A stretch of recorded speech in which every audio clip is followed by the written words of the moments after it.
Just an audio test. If one of the board members that's online could raise your hand to let us know if you can hear us okay.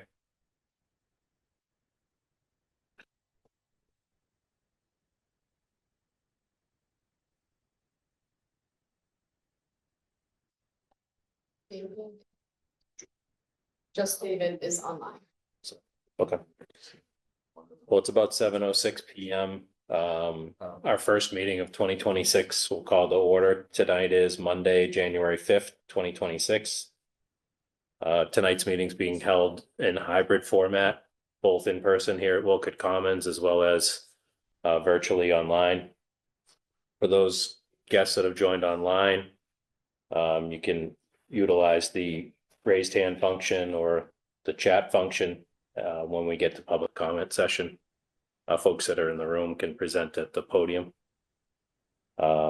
Just as a matter of housekeeping, our chairman, David Morris, has joined us and online as hybrid, so I'll be acting as chairman tonight, seeing as I'm in person. So we'll kick off with a roll call. Matt Watkins present. David Morris. Here. Woody Chittick. Here. Leah Fernandez. Here. And we have, I believe, 2 members absent. Lee Darson, Charlie Higginson are not here this evening, but we have a quorum. So we have 4 matters before us tonight: 2 continued hearings and 2 new hearings. So we can kick off with our continued hearing for 45 Joy Place. Since the last meeting, we did receive the requested additional submissions from the applicant, which can have Jeff DeLisi speak to. And we also did receive public comment from Brian Nelson, who was one of the abutting property owners who participated at past hearings. He submitted a new public comment, essentially rescinding his opposition to the proposal that was received on 12/2/2025. So Jeff, thanks for submitting the additional materials. If you want to summarize, I know we asked, I think, 3 things of you that were in the memo, so if you want to summarize that and identify yourself for the record. Absolutely. Attorney Jeff DeLisi here. Mr. Astley is on Zoom tonight, as well as Paul Seberg from Grady Consulting. That's correct. The 3 items that we were dealing with at the last meeting were whether there's any case law to support the use of the so-called colonial method to determine the property boundary, essentially. That was necessary because Grady Consulting drew a perpendicular line from the corner of where the 2 properties meet on the land court plan, and then extrapolated it out in order to determine that we meet the side yard setback. And the question was whether that was legitimate or not in light of Mr. Nelson's prior articulated concerns, which now don't exist.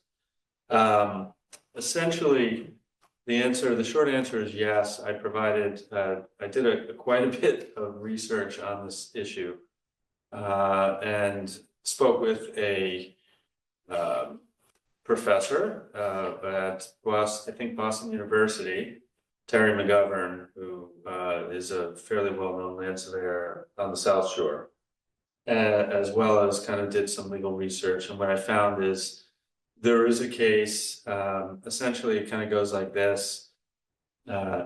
This property, since it's bounded on a waterway, there's a statute which operates to extrapolate the property line to the mean, the statute essentially says that the property owner owns the fee to the waterway, subject obviously to the rights of others. And then we have case law, which indicates that what they call littoral property owners own accreted land out to mean low water, essentially, or to the low water mark. And in this particular case, we have a survey which shows the property bounds of what is shown on the land court plan. Plus, there's a created area, which was then encapsulated in along with the cemetery property with that, I think it's a bit of a seawall. And then beyond that, there's the low water mark, which is beyond where the proposed dock is to be located. So essentially, these property owners own that land. There is accretion. And the case law, which I cited, which is Burke v. Commonwealth, which is part, I want to say it might be Exhibit F or thereabouts in the package, it talks about this, and it actually talks about fairly apportioning the property such that the owners of land which bounds on a waterway continue to own in the same proportion that they own now. Otherwise, it wouldn't be a fair apportionment. So the case law talks about how you're to find definite monuments, and here we have a definite monument because the property line is shown on the land court plan that's based on concrete bounds in Joint Place and then measured out from there. So essentially you use definite monumentation, find the point, and then go perpendicular from there in order to ensure proportionality. And the case law, which is an SJC case law, supports that. So that was the issue on the research for the survey. Then on the other two items, essentially Article 11 was recently adopted in the town to deal with, I forget the verbiage is developments of significant impact. And then there's a purpose section and it talks about projects that require the use of heavy machinery and dust and vibration, large projects. And what the bylaw essentially does is it essentially, if it's jurisdictional, requires the applicant to assess the impact of the development on various aspects within the town, and then to propose mitigation to offset those impacts. But there is a section which deals with the jurisdiction of this particular aspect of the bylaw, which is section 11.2. And it talks about the fact that the bylaw is designed to deal with new developments of land, essentially expansions of existing developments or structures, rather, expansions of existing structures, and then also matters which require site plan review or matters which require subdivision control. None of that is applicable to residential accessory docks. The only thing that I kind of and you know analogize this to, if we're talking dock usage, would be like a commercial marina, which I don't think that this section applies. So I don't think it applies as a development of significant impact, and therefore I don't think we should be required to go through development impact assessment and so forth. And within that section is also the section that deals with historical you know, impacts to historical structures, things of that nature. For the same reasons, I don't think that this applies, but we did do research, and this property is not located in a historically mapped registrar zone in the state of Massachusetts. So we think it's not applicable. And that's really the summary of my letter and all of its attachments.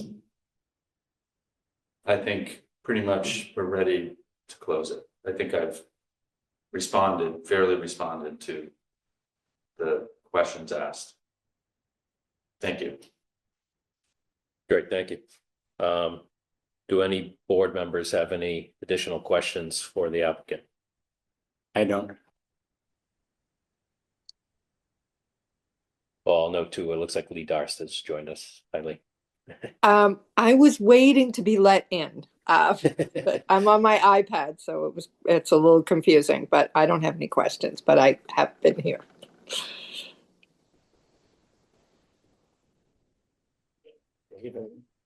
David, you good? Yeah, the only question I still have is, I understand the colonial rule and dividing the accreted land. Jeff, can you point me to where it says out to low water, I'm sorry, where it says what? where they own the accreted land out to low So, water? so there's case law which interprets that, and more recently, there's a case in the land court, Houghton v. Johnson, and then there's a case, Brown versus Kalecki. And the Houghton case is actually out on the Cape. I want to say it was the town of Brewster, Cape Cod Bay, and the issue was who owns the flats that are located between high and low water. And eventually the case came down that this land is owned by the littoral property owners, which would be the owners of the land along the coast. Okay, that I understand. But Say again? here's what I'm not quite clear on. If there was no accreted land, do the boundaries out to low water follow the boundaries out to high water? Out to the So, shore? yeah, it's a good question because in this case, we have kind of a double whammy, right? We have accreted land, which is shown on the site plan by Grady Consulting to be more into the harbor, obviously, than what the land court plan shows. And then behind that, there is the low watermark of the harbor. So it almost makes no difference whether land is accreted or not in this circumstance, as far as I conclude, because the method that's utilized to determine the projection, the degree projection of the property line is the point that's based on the monumentation, which is the point where the two properties meet. Because if you were to not utilize that property line and say, continue that property line in the same direction to say the edge of the accreted land, then you would not be assuring that this property owner owns in the same proportion that he owns on the land court plan. I do understand that, Jeff. I guess my question is, if there was no accreted land, would the line to low water follow would it be an extension of the property line to high water?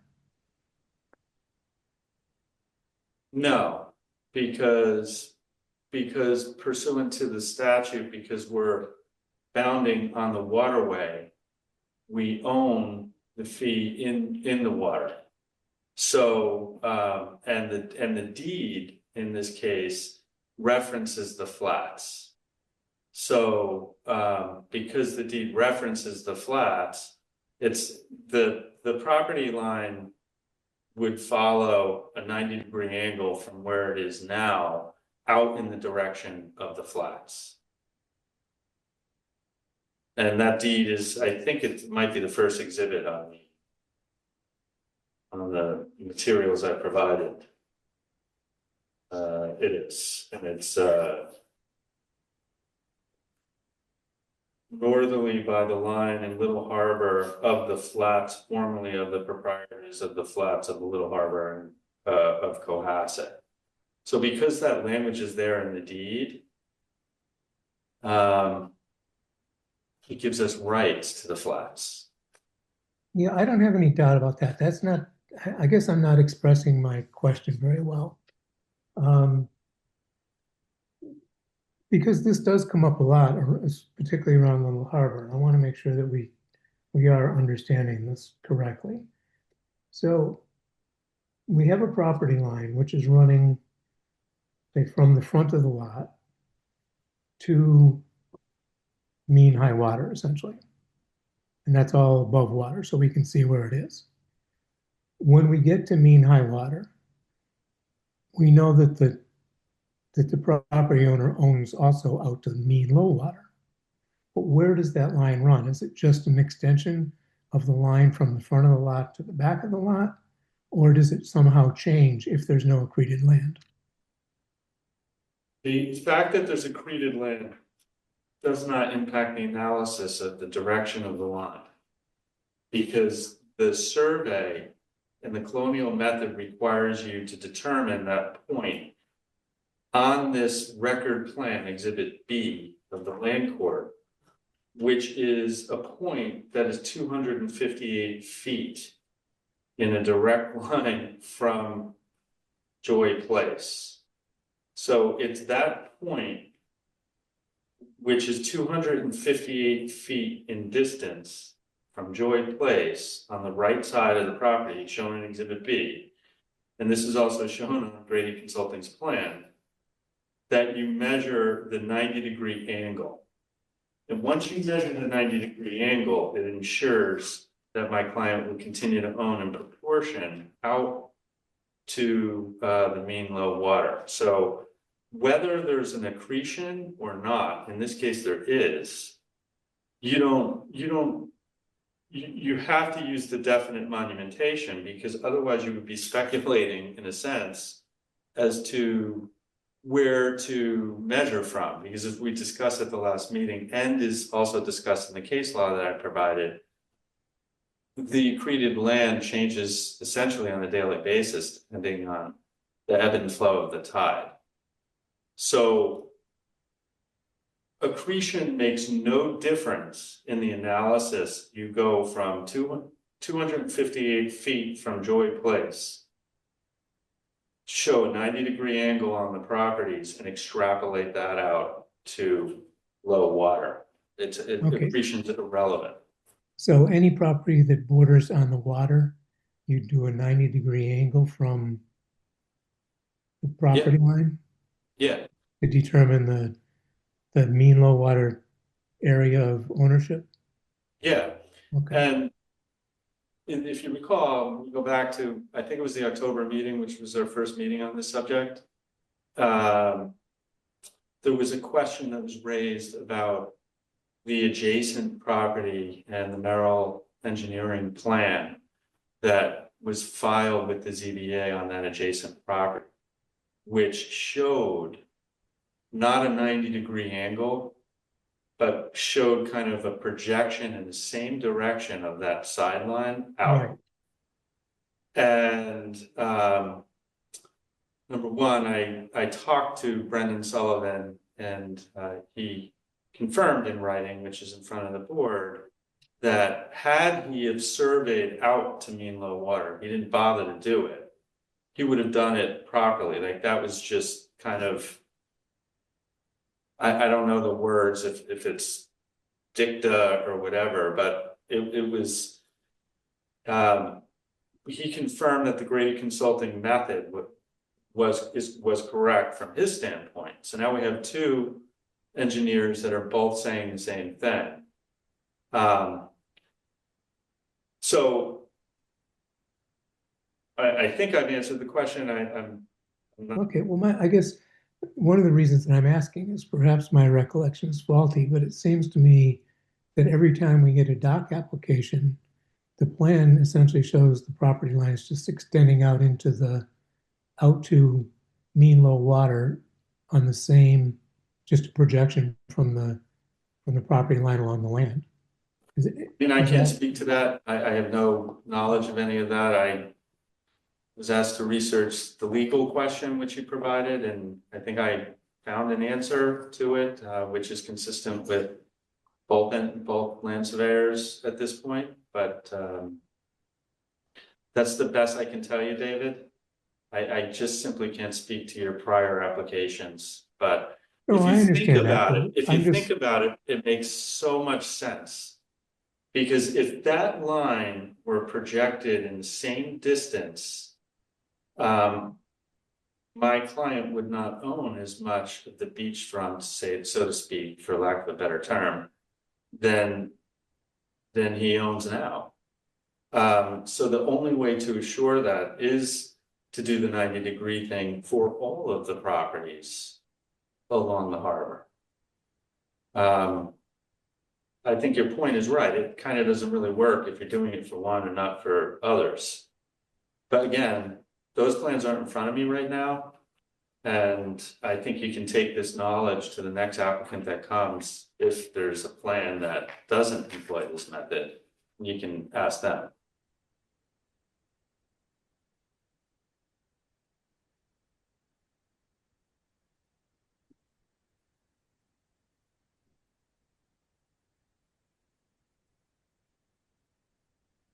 Okay, Any other board members? Any questions? Any members of the public have any questions regarding this applicant?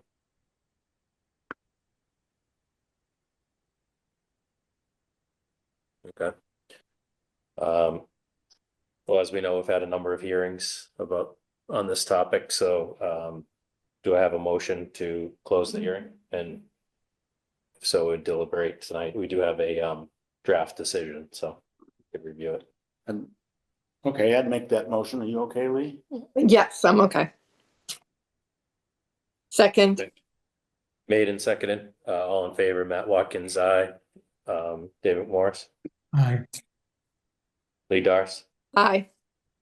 Woody Chidick, Aye. Leo Fernandez. Aye. Okay, so 45 Joy Place is closed and we'll deliberate on that. Thank you. Thank Very you. much.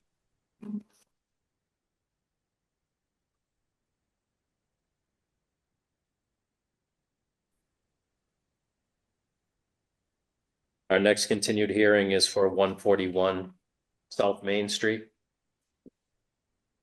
I don't believe we had, let me just say, I don't believe we had any requests for new materials or anything in regard to that application. Let's see, we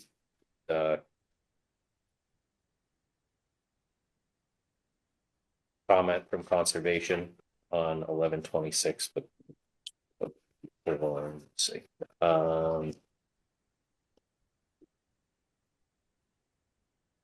No, I don't see anything new on that. Is anyone here to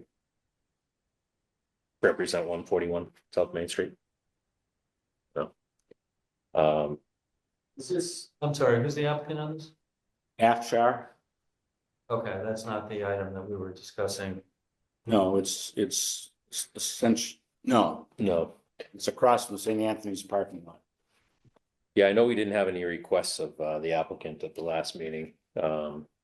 Did any board members have anything additional they wanted to raise? I believe we do have a draft decision for this applicant as well. I don't have this. I don't have any issues. I did read the older decision that the parties received, and I reviewed that. Okay, Yeah, I don't have any more Thank you. questions. I have no questions. are there any members of the public online who have a question or comment regarding 141 South Main Street? Okay, do we have a motion to close the hearing for 141 South Main Street? Motion to close the hearing. Second? Moved and seconded, all in favor, Matt Watkins, aye. David Morris, Aye. Lee Darst, Aye. Woody Chidick, Aye. Leo Fernandez. Aye. Okay, 41 And South Main Matt? Street is closed. Well, And Go ahead. Matt, just for the record, it looks like Charlie Higginson has joined. Okay, Yeah, he's on. He's allowed to talk, but he's muted, but he didn't want to be promoted. okay, all right, great. Thanks for that. Which actually, I didn't spell out, but we could probably in the deliberations, I don't know if we probably should have spelled out who the third voting member will be for these applications. For 45 Joy Place, 141 South Main Street. I don't know if we had determined that at the start of those hearings. I know myself and David were at each of them, but I don't think Charlie was at the majority of them, so. I'll have Lee do one and I'll be the third on another. Sure. Yeah. Sure, that's fine. Any preferences? I will be for 141 South Main. Okay, and then Woody will be 45 Joy Place. Right. Okay, great. And now we have a new hearing, which is a special permit for 85 Gammons Road. The application 84. 84, sorry, 84 Gammons Road. The application is for a special permit for construction of retaining walls in the floodplain and watershed protection overlay district pursuant to zoning bylaw section 300-9.4.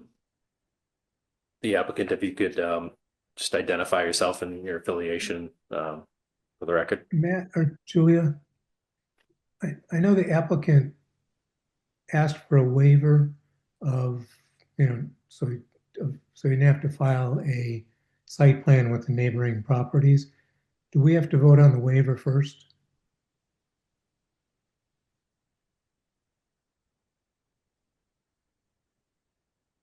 I would say yes, probably before reviewing the project materials. Okay. So did you see the language on the waiver? I didn't see the language on the waiver. No, this is, maybe we'll hear. What if I could introduce Yeah, I myself and think- speak to that directly? My name is Andrew Wise. I'm the owner of 84 Gammons Road and also the applicant. And as I was reviewing the documentation requirements with Julia, noted that it does say that the locus map that typically is shown on the plot plan. Ours was not, but I included it in the package that I did submit. And but just to keep following all rules, again, requested a waiver, but if you look at the page 4, the last page of document, you'll see that the top locus map, which does show would be the standard inclusion on the plot plan. And so I've included it here. It indicates a property on the north side of the Gammons Road, Rice Island, in the center of Little Harbor. And so that what would be, I would say, typically included often in the plot plan. And that's what the language of that waiver is, to ensure that again, the property location is noted on the plot plan. So for formality, I requested a waiver, but didn't get included. Yeah, I did drive out to take a look at it, and there's really nobody on either side of the property, so I don't have any problems with the waiver just going forward either way.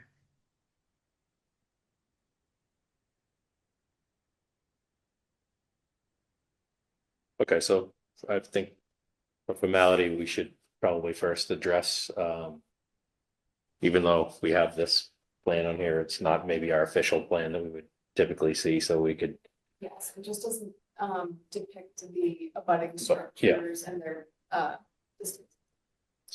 Given the scale, it would, Right. You'd have. Exactly.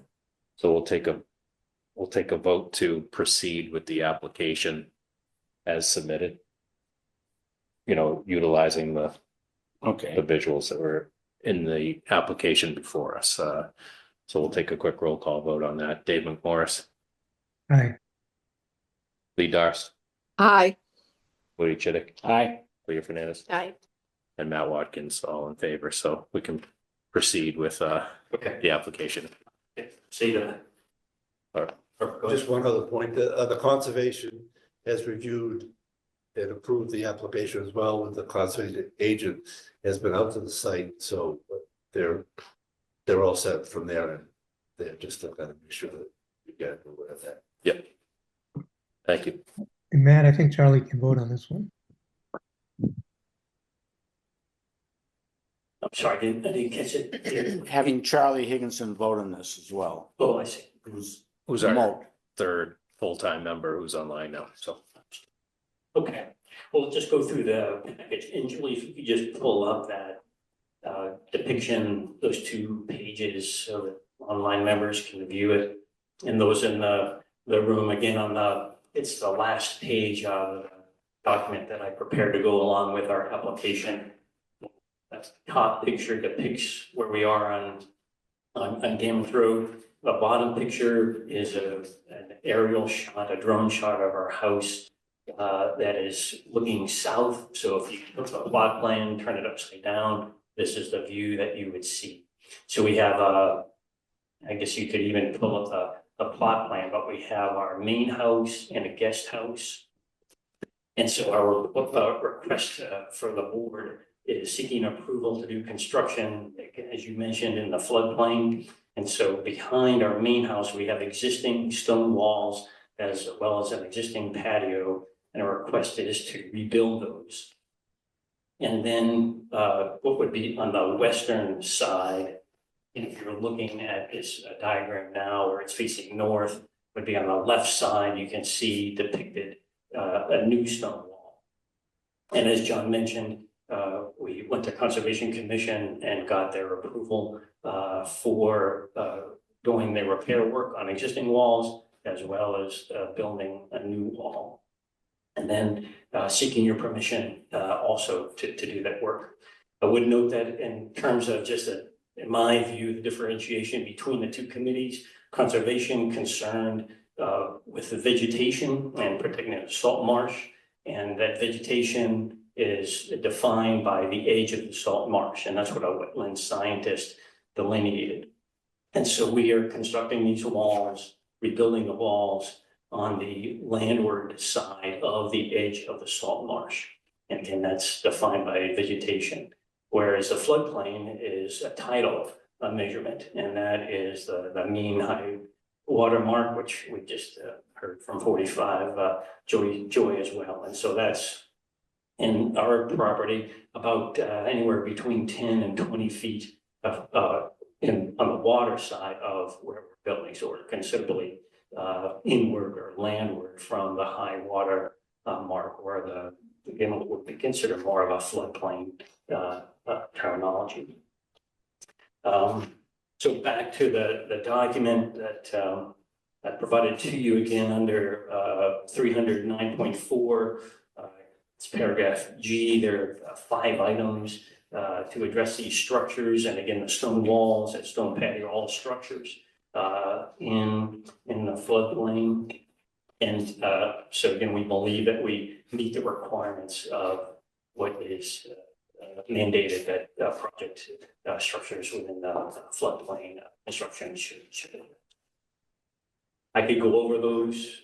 Yeah, I was gonna say, so it's a lot of comfort to our board that it's already been reviewed and approved by the Conservation Commission, but I guess our 5 criteria, A through E, and you don't have to kind of recite exactly because you did submit it to us, but it probably makes sense to just touch quickly on A through E for the public record. Yes, let's go through them. So A, I just read them. The structure is not subject to damage by flooding or waves, and the land is suitable for the use. I think, in my, again, personal opinion, a lot of these are really for structures that would be more habitable structures, and so these are stone walls going to be built for life by a professional stonemason who's been operating in Cohasset his whole life, so there wouldn't be any damage concerned here. And again, most of the project we have already are existing walls, so I feel like we address A.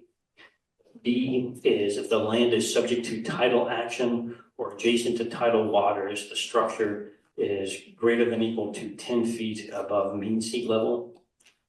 I think this one is the one that we might debate the most in term here. And so I think this is where we really have to look at conservation versus zoning. And so, again, as I mentioned, that the high water mark would be for the floodplain, and our walls are adjacent to the salt marsh. And so I would say that our wall is adjacent to land that is adjacent to the tidal area. And so there's that barrier, maybe it's only 10 to 20 feet, but that's what we're adjacent to. So that's how we meet that structure, that item. Another way to say it is, we're not subject to that particular requirement. In terms of, so that's what I would just say, we're adjacent to the land. So this one doesn't apply. Number C, the work will not obstruct or divert flood flow or reduce flood storage so as to raise high water levels. In work that we had done with conservation, we hired an ocean geologist to come inspect the property. It was a Dr. Peter Rosen. He's a 40-year professor at Northeastern University, lives in Hingham, and provided his opinion that there would be no obstruction or diversion of flow as we rebuild the walls and make that new wall. And so that's how one maybe additional component that I didn't include in my 4 bullets here. Then the next one, the proposed drainage or private sewage system will not cause pollution or endanger property or public health. We don't have any sewage issue here, but on the drainage, again, it's what's on the plot plan. Professional stone mason will construct the walls so there is proper drainage. That's also very important, the way conservation would wanted to ensure that there was proper drainage as those walls are constructed. And then finally, for E, the proposed structures use does not derogate from the purposes of the overlay district or the bylaw. And as noted, we believe that if anything, we're enhancing the property and the floodplain and the salt marsh by addressing an erosion problem, stabilizing marsh, and it's the project then fully or enhances the floodplain and watershed overlay district. Great, thank you. Thank you, and again, I think that's our package, and open to any questions. Again, meeting all the requirements and request your approval. Great. Yeah, I don't have any questions. Do any board members have any questions for the applicant? No, Dave or Lee? no. I thought it's a very thorough and well done presentation. What do you think? Yeah, no, it's fine, clear. Thank you. Okay, does anyone who's joined us either online or in person have any questions related to 84 Gammons Road?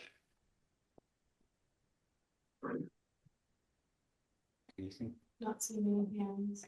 Okay, so our typical practice would be to continue a hearing at its first time. That gives us an opportunity to draft a decision. So what we'll be looking for is a motion to continue the hearing, and then at the next month's hearing, we would typically have a draft decision to deliberate on. So do we have a motion to continue the hearing? So moved. And moved. Seconded. Moved and seconded. All in favor, Matt Watkins, aye. Dave McMorris, Aye. Lee Darce, Aye. Woody Chidick, Aye, Lee Fernandez. Aye. Okay, thank you. thanks.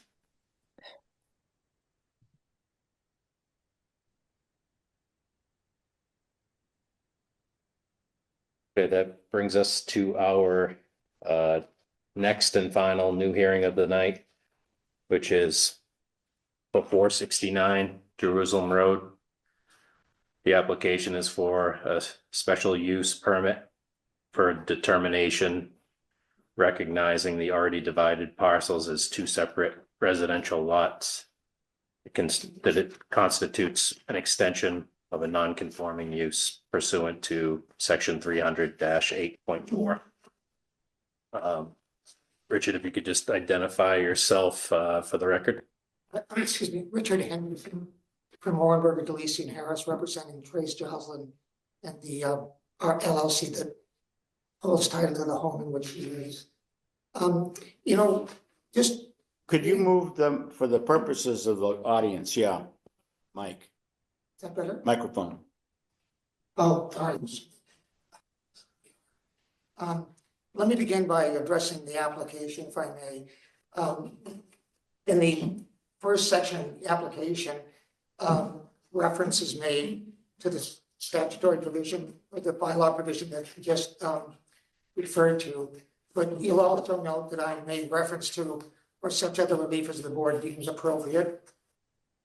If you then go to the application narrative, a couple of paragraphs are kind of relevant before I get into the presentation. The first is that under the issues presented under paragraph B, is there evidence to establish that each of the two residential dwellings has been used as a single family residence, either owned or occupied or rented since on or before the adoption of zoning in 1955. That particularly paragraph relates to section 300-5(1) B2 of the zoning bylaws, which deals with the division of a parcel of land by statute, which results in a lot of land which is less than conforming at the time the plan is approved. And what that statute says is that if you do 5 things, you have a plan approved according to statute, which is the subdivision control law, which we had done. 2, if it's that the lot divided has 2 dwellings before and 1 dwelling on each lot after. Each of the dwellings is a dwelling according to the bylaw, and each has existed as such since 1955, and neither has been, or the one we're concerned with, has never been abandoned. The purpose for which it was used, which was residential. So let me give you the background. The property in question is 469 Jerusalem Road. It is a parcel that was divided from 465. 465 is approximately 1.48 acres of land, improved by 2 dwellings. Main house, which was built in 1884 or 1880, and a smaller house near the westerly property line, which was built in 1920. Each of the dwellings were renovated in 204 to 206. Mrs. Johnson and her mother lived in 465, which is not before the board. It's a conforming lot now. And 469 has been rented as residential property according to records that I've obtained from 1950 to the present, and currently has tenants, or it does not currently have tenants, as it's subject to a real estate listing. So what happened was that the property was listed for sale, and a number of people were interested, and they went to the building department. And in the building department files, the property was identified as a cottage, a guest house, a coach house, which raised the issue as to whether or not it was a dwelling within the meaning of the bylaw or whether it was an accessory use structure. If it was an accessory use structure, then the exemption for the smaller lot would not apply. All of this was brought to my attention, and I spoke with John after reviewing files from every other department, which defined it as a 2-bedroom house. And his position was that he could only rely on his own files, and if I was concerned that this misrepresentation as to what it was would affect its marketability, I should try to get a ruling.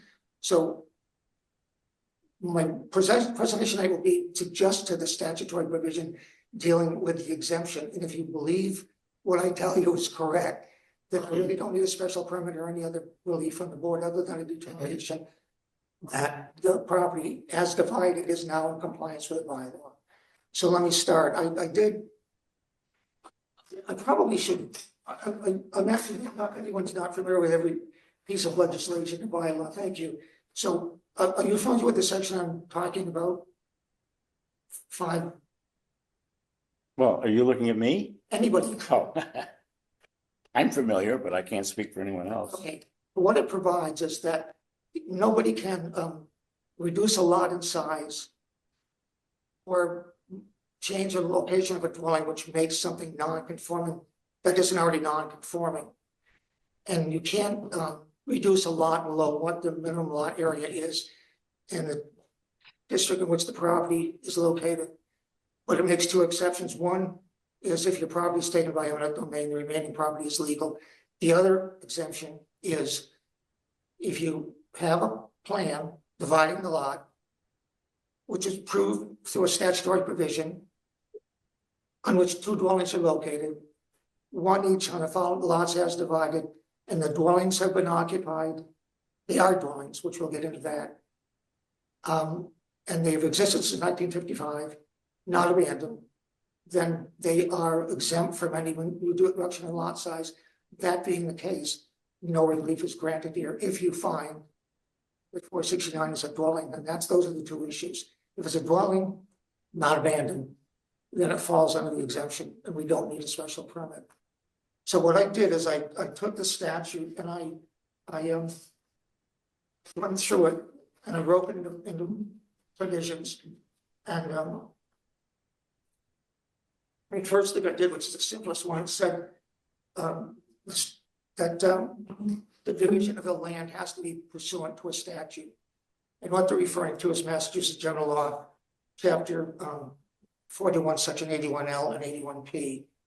And there are excerpts of the, I have submitted excerpts, but apparently some of the material I submitted was not within the 8-day period for which presentation must be made. So I'll just read, I won't read them to you, but I'll summarize them.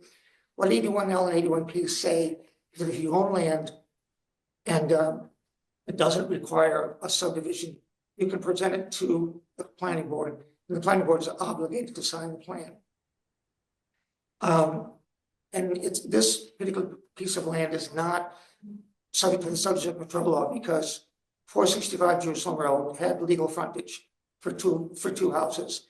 So as long as you have legal frontage, or you don't really have to have that, you just have 2 dwellings. And if the 2 dwellings existed at the time subdivision control was adopted, you're entitled to an endorsement of the plan. The subdivision approval is not required. That plan has been endorsed and has been recorded.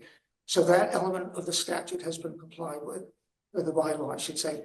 The second provision deals with dwelling. There's actually no definition of dwelling in the zoning bylaw, but Black's Law Dictionary defines it as a house or other structure in which a person lives, a residence or an abode. And Webster's a place to live, a residence, a house. And the Cohasset zoning bylaw does have a definition of dwelling unit. And this is important. It says one or more living or sleeping rooms arranged for the use of one or more individuals living as a single housekeeping unit with cooking, living, sanitary, and sleeping facilities. If you look at the exhibit to the application, you will see that I have listed all the information about the floor plans of both houses. The house on Lot B, which is Mr. Johnson's personal house, has about 6,000 square feet of living space. It has bedrooms, 6 partial bedrooms are complete or full baths, a dining room, living room, den, sitting rooms, and an apartment in the basement or a living quarters for her mother in the basement. The house we're dealing with on Lot A of the subdivision plan, which is with the application, is 3,670 square feet of living space with 4 bedrooms, kitchen pantry, living room, family room, and dining area, and it also has an adjacent garage. Both of those definitions of the houses completely comply with the definition of a dwelling. This is no question. They are all for on what is considered a dwelling. But the second part of that, it's a dwelling that existed at the time of adoption of zoning in 1955. To that end, I have affixed a copy of the sheets, the assessor's sheets showing the year of the existence of both houses. One was 1880, one was 1920. I also have fixed plans, or I have provided plans which have described both houses as dwellings. 469 in particular was described in septic plans, conservation plans, assessor's records as a 2-bedroom dwelling. So again, I think there's probably absolutely no question whatsoever. But going to the issue of 1955, I have a statement which is with the application signed by Paul Harrington, who was I think a judge, a general lawyer in Virginia, and whose parents owned the property from 1950 to 2004. And in that statement, Mr. Harrington indicated for a period of 1950 to after his mother died in 1999, they rented the property. And after that, for a couple of years, they had it available until they got the listing completed in the property under agreement. What's relevant to that as to whether it was a dwelling between 1955 and the present is that, or until Joyce bought the property, is that how could he possibly rented the house if it didn't have a bathroom, a living room, a kitchen, and bedrooms? So I think there's ample evidence from the record that both properties were dwellings, and both properties were dwellings from 1955 to the present. Mrs. Joslin also has an affidavit saying she's rented it from the time her renovation was complete, affixed. I also have records from her accountant, pay taxes every year for rental, and I have other information about listings of the property. So there's no question that from the time that the Harringtons bought the property to the date of this hearing, someone has occupied that as a residential dwelling, as a renter. It has not been, it's never been an ancillary structure that benefits 465. It's separate. The other part of that bylaw that you have to address is after you decide it's a plan pursuant to statute, that it's a dwelling that exists from 1955, you have to then establish that it has never been abandoned. Let me say from the outset that no one has suggested at any time that any use has ever been abandoned. But we have the rental records, and we have Mrs. Johnson's own testimony. She's lived in her own house since she bought it in 2004. So there's no abandonment, and there's no factors that could constitute abandonment. Neither house has ever been abandoned or vacated, not used as a residence. There's never been any. It's always had functional utilities. It's always had taxes and taxes paid. And it's always been rented, and if it hasn't been rented, it's been listed. And if it hasn't been rented and rented or listed for renting, it has been listed for sale. So there's been no abandonment of any resident interest in either structure, but in particularly 469, which has had tenants now for close to 75 years. And the last part of the statute is very simple. That when everything is said and done, that on the approved plan, one house, each of the houses has to be on a separate lot. And look at the Form A. So the plans pursuant to statute, the houses on the separate lots, they're both dwellings by statutory authorization and just definition. And there's never been any abandonment of the use of the property by anyone. It's for rent for over 70 years, 75 years actually. And so I've affixed to the application the assessor's cards showing the dates of construction, 1920 and 1880. I've affixed copies of the subdivision plan, or the Form A plan, I should say, the site plan, even though it's really irrelevant here. I've affixed Trace Joslin's affidavit, the summary of the Harrington information provided at the closing in 2004 about their use of the property. I don't think there's any doubt this, like in most other Form A plans, then Cohasset ends up in allowing people to use both houses independent of their other for use or for sale. And that's what we're seeking. And the more I work on the special permit issue, I realized it's irrelevant because we meet the as-right standard. The standard's pretty easily understood. There's nothing complicated about the exception to the reduction in lot size. It spells out exactly what needs to be done to comply, and I've just elicited how that pertains to 469. Happy to answer any questions. Okay, thank you. Yeah, I'll note too, we do have the a good amount of materials that you had submitted, you know, like on the deadline, I think most of the exhibits that you just referenced, there was some additional materials that were submitted today that the board hasn't seen or Oh, that's right. I'm not sure if there any, I don't know if they'll, Well, no, I think we have a lot here to go on, but I just want to, for the record, say that it's we, more helpful. The two things that only enhance the rental issue are the list of tenants from the time the Shawson renovated house to the present, or to last June. And then the letter from her accountant that for each year they receive rental income, which was reported under tax returns, and all taxes on the return were paid, which is kind of irrelevant to this. It's just the fact that they reported tax income from rental property at 469 the entire time she's on the property. thank you.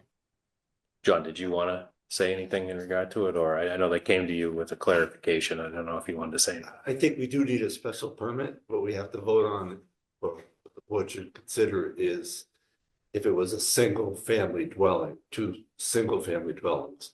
The dwelling doesn't get you where you need to go because a guest house is a dwelling.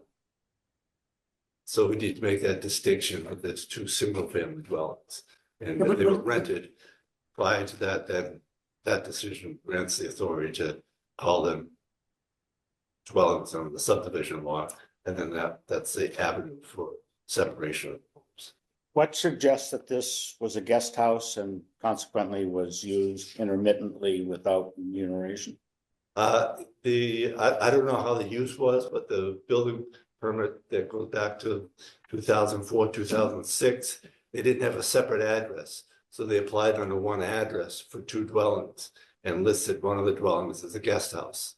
So that probably should have been addressed at the time, but it wasn't. So that's why we're here today.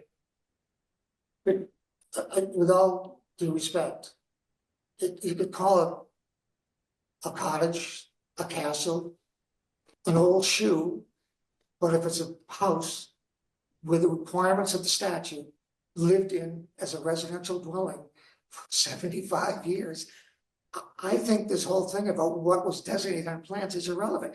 I've got plans all over the place where it's called a 2-bedroom house before 2004, and that's called existing dwelling now on current plans. It's all I can do is tell you what the statute says, what the bylaw says, what it required, and what I did.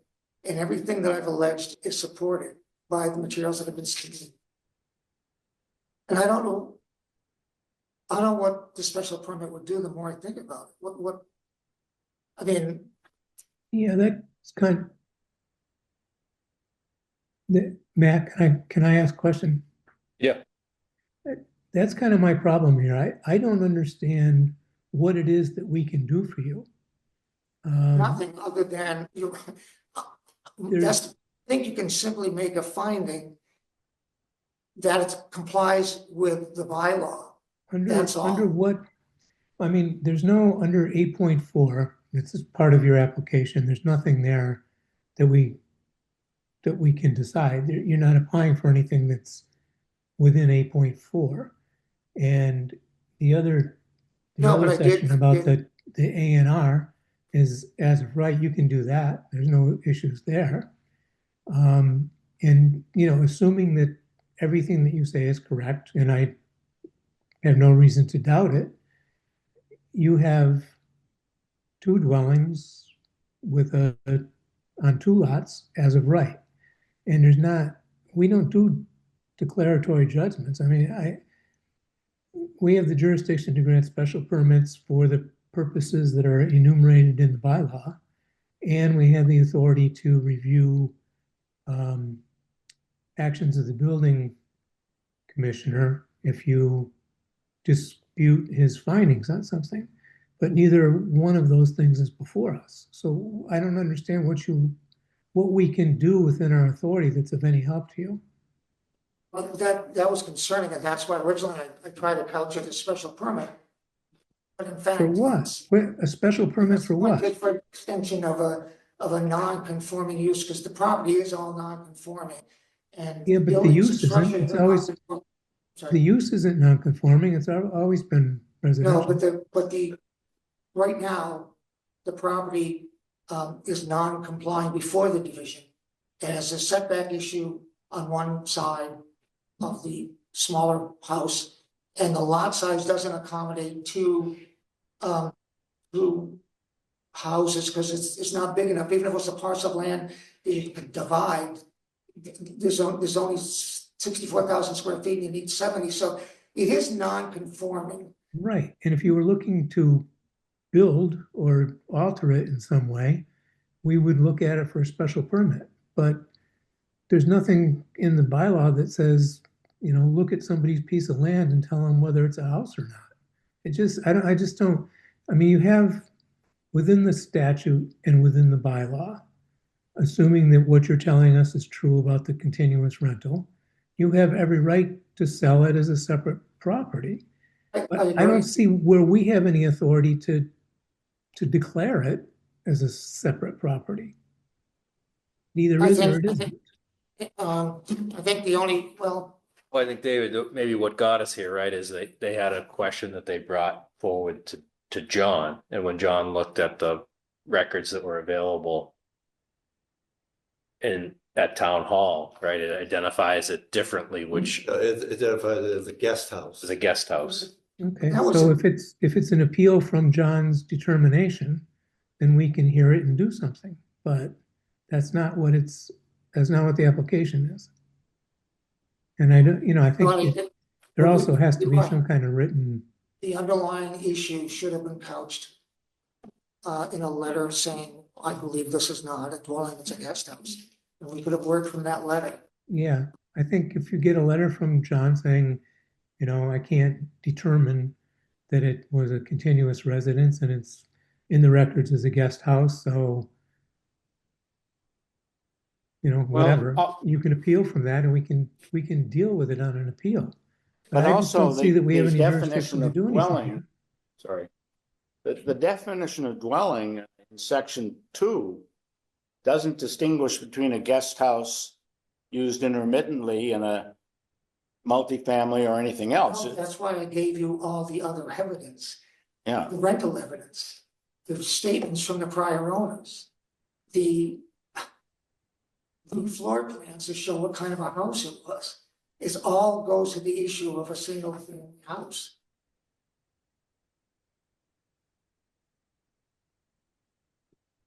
well, yeah, but I would say that the bylaw, I'm looking at B, 51B2, a lot on which more than one dwelling in existence prior to 55 and not abandoned is divided. Okay, so you'd have to sort of say, is it the issue of abandonment is important. Clearly the lot has more than one structure on it, but a dwelling unit, two dwelling units are one or more living or sleeping rooms, each having one or more living or sleeping rooms, and each arranged for the use of one or more individuals living as a single housekeeping unit. It doesn't say continuous. It does deal, the bylaw in 5 deals with abandonment. I understand, but you have to first establish that it's a dwelling. And there's just no question that these two properties, these two houses, residences are dwellings in the meaning of that. Well, a guest house is a dwelling, says the. Yeah, but it's not. So I'm not arguing. I'm saying that the bylaw doesn't say a dwelling has to be used continuously. No, I'm saying that because I want to make sure we establish that it's a residence from 1955 that's been used as a dwelling house for rental purposes and one for occupation by an owner.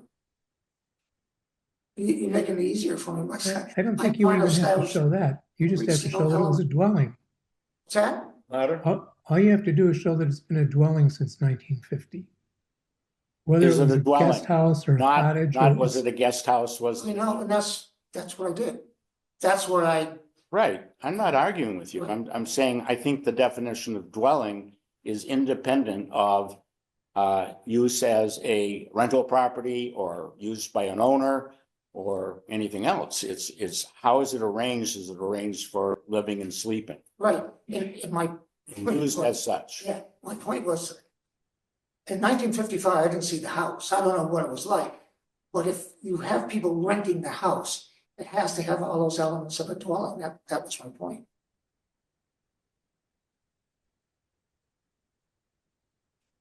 Well, I still think the proper way to go here is to get something from John that you can appeal.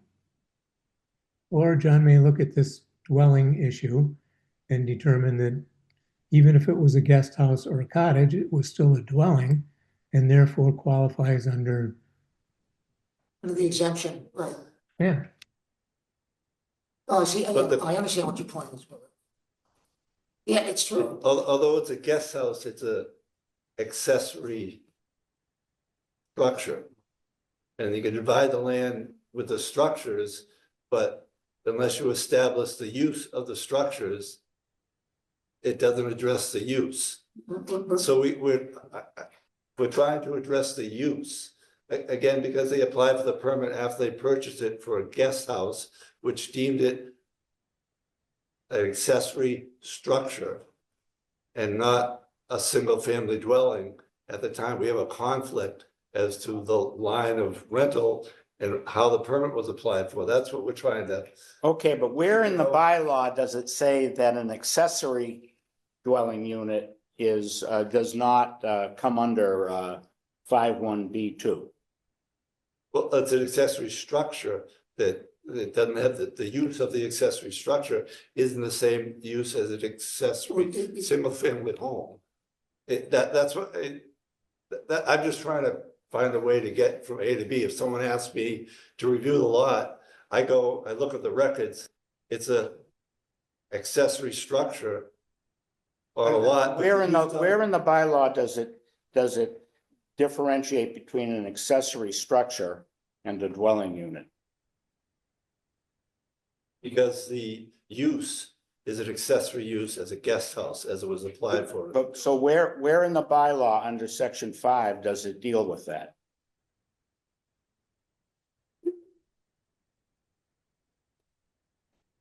How else could you be issued a permit to rebuild if it wasn't an accessory structure? So that's. If it wasn't an accessory structure? Yeah, because it didn't have an address. How could the building inspector issue a permit for that? Because it's only the same, the address was the same. It was, the permit was issued under 260 or 365. So 369 didn't exist at the time. It only existed as a guest house. So where in this section 5 does it deal with that principle? That if it has a single address, although it does have two units on it, but having a single address invalidates the definition. Well, Use as a. I guess the permit was applied for as a guest house. And the definition of a guest house is an accessory structure. Right. So that when the permit was applied for, it deemed the guest house an accessory structure. It might have been applied for in error, which is fine, but how else? I don't have the rental records. I'm failing though, John, to see where in section 5 it makes that differentiation between an accessory structure and a primary structure, primary use. If you go It to just talks guest about two house- dwellings. Hmm? It just talks about dwellings. Two different there's- dwellings on the same property. And our definition of dwelling is a place with bedrooms and kitchens and Right, but a guest house is a secondary The accessory issue building. is not what a guest house is, the issue is how were the structures used?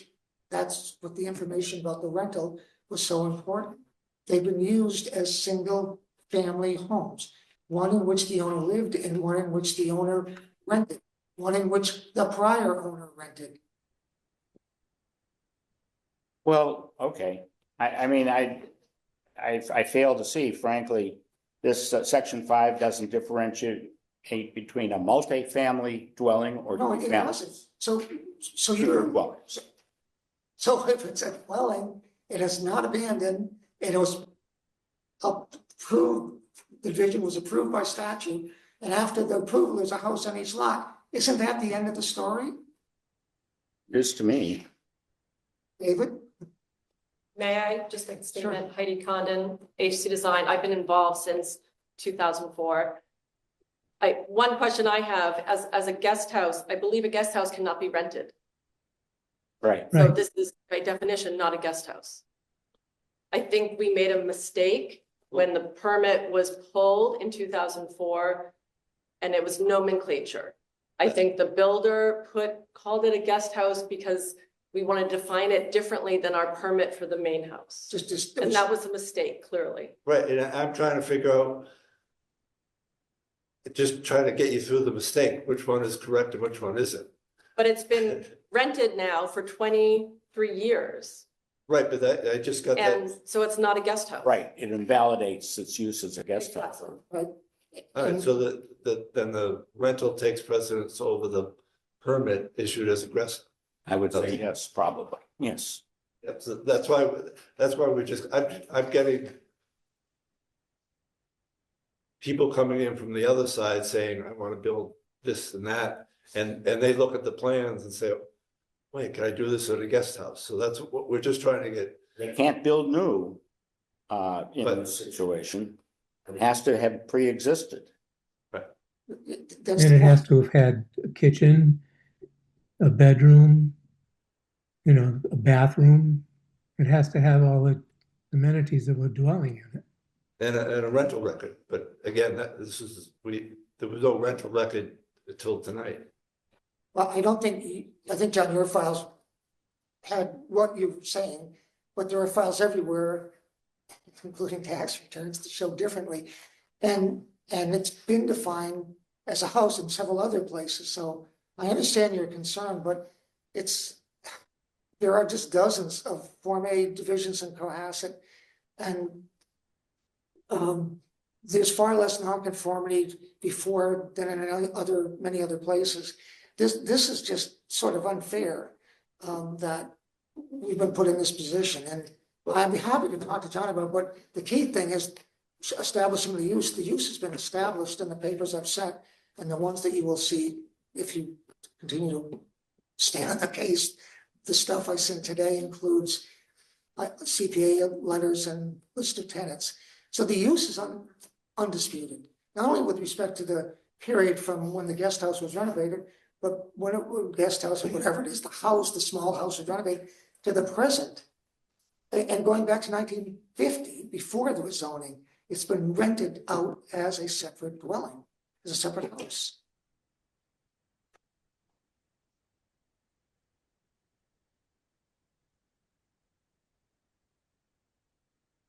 So typically, right, we would end up continuing this anyways. When we do continue this hearing, I guess it sounds like maybe the best practice would be for, John would digest whether or not the rental records and the history of it being used as a home are kind of enough for him to determine that it's a separate lot that can be sold. And if he opines that way, maybe he could put that in writing. If he opines a different way, then you would have to appeal his decision formally to us as an appeal that we would then. So he hasn't, yeah, I mean, has John, I'll address it to you as the applicant's representative. Has the building commissioner rendered anything in writing saying that you're not allowed to subdivide this lot and use the 465? as the dwelling? Not, There's not been a decision. there's been correspondence, but it wasn't a decision or an order. So I'd be happy if you continue it to the 2nd February to meet with John and go over this material with him and see if we can reach some kind of an understanding. If we can't, then he'll have to write an opinion, or a decision. Is that what you're thinking is the, I think that's probably the best path forward, because I think what like what the application is for, we can't really rule on. The section, the extension of a non-conforming use. So I think that's probably the path forward, if that makes sense to the board, and I guess that makes sense to you, Joe. Yeah, again, this information just came up tonight. Yeah. I didn't have the rental records, so all I had was the building file to go off of. Yeah, and I guess what I'm saying too is, I mean, whichever way you opine on, you know what I mean? If that's enough for you to say, hey, that makes sense, then that's one path. And if it's not, then the path beyond that would be for you to appeal what he says and come back to us for review. So I think that's probably the cleanest way about it. so I'm happy to meet with him before the 2nd, and hopefully we can convey that to really what's been decided before the 2nd. Okay. Does anyone on the board have any either other opinions or questions?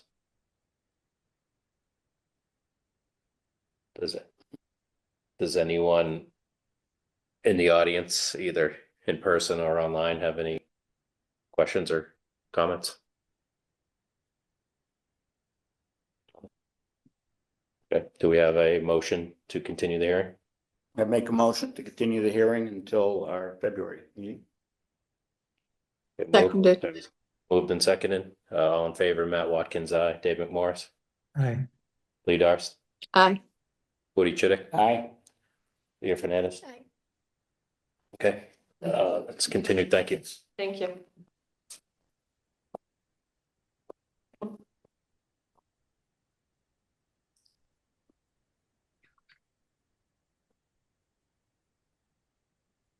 Okay, that's all of our continued hearings and new hearings. I guess in order here, we have deliberation of closed hearings next, and then follow that by a discussion on the sign bylaw. So deliberation of closed hearings. First, we have 45 Joy Place. So we do have draft decision in our packets for 45 Joy Place, which was drafted. And again, on this one would be myself, David, and Woody as the 3 voting members. Okay. So the decision that was drafted in the packets is to approve the dock special permit. I think obviously we had a number of meetings, a lot of dialogue on the application. I think kind of initially my take on it was, hey, are we kind of reverse engineering the results? But I think as the hearings went on, and I think anything that we asked of the applicant, they did respond to with professional input, both from the survey groups and the legal team. So I'll say kind of at the beginning, I was a little bit uneasy about the application as the hearing got continued more.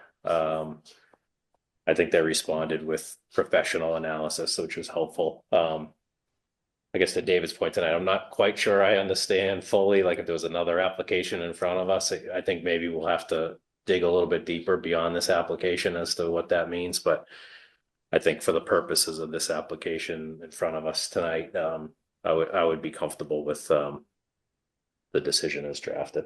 What do you have any?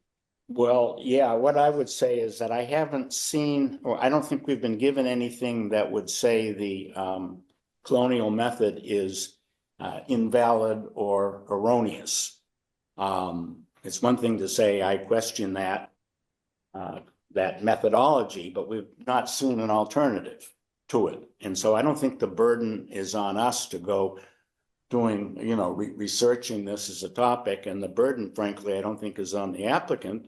It's on somebody who may disagree with the applicant, and and that person as of this moment does not exist. We've had sort of negative testimony, which has been basically saying I kind of abandoned that line of thinking.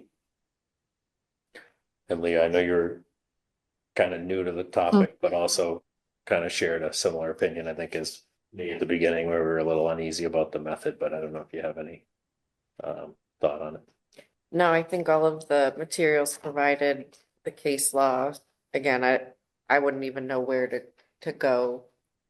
Like, what would speak to against it. I don't know. It seems like everything has been, we've turned over a lot of stones. And then even just being familiar with, the piece of land, all the other docks on the harbor, I don't know, it doesn't seem like with his withdrawal opposition, Brian Nelson, the neighbor, plus, I don't know, it seems to be just a standard dock project on Little Harbor. And again, I think all the questions raised were addressed. And yeah, it's not up to us. I even forget the other methods, the 7 other methods that you can, measure the property lines, but I don't have anything else I don't have any other questions or. Dave or Lee? I don't have any. Well, I mean, the only thing we have in the record is what the applicants put in the record as to how you determine where the property lines are. But I will say I am troubled because we've had hundreds of dock applications, and I don't recall any professional engineer who stamped a plan that showed the property lines out to mean low water at a right angle to the property line at the water line. So there's nothing in the record that would make me vote no, but I'm troubled by the fact that we have some very, very different views of how this goes. I mean, I would guess that neighboring property owners, the only effect of this would be that they're fighting over mud, and nobody's going to fight over the mud. But it just would be good if we had a single understanding of how to determine these lines. Yeah, no, it's a good point for. I think going forward, we're going to want to see either what an applicant, doc number 101 or 102, what methodology the applicant is using and how that squares with the colonial method if that's not the one chosen. And to gain a better understanding. But I think with one example here, and with everybody else, it's really difficult to figure out is there a flaw in that methodology, and if so, what is it?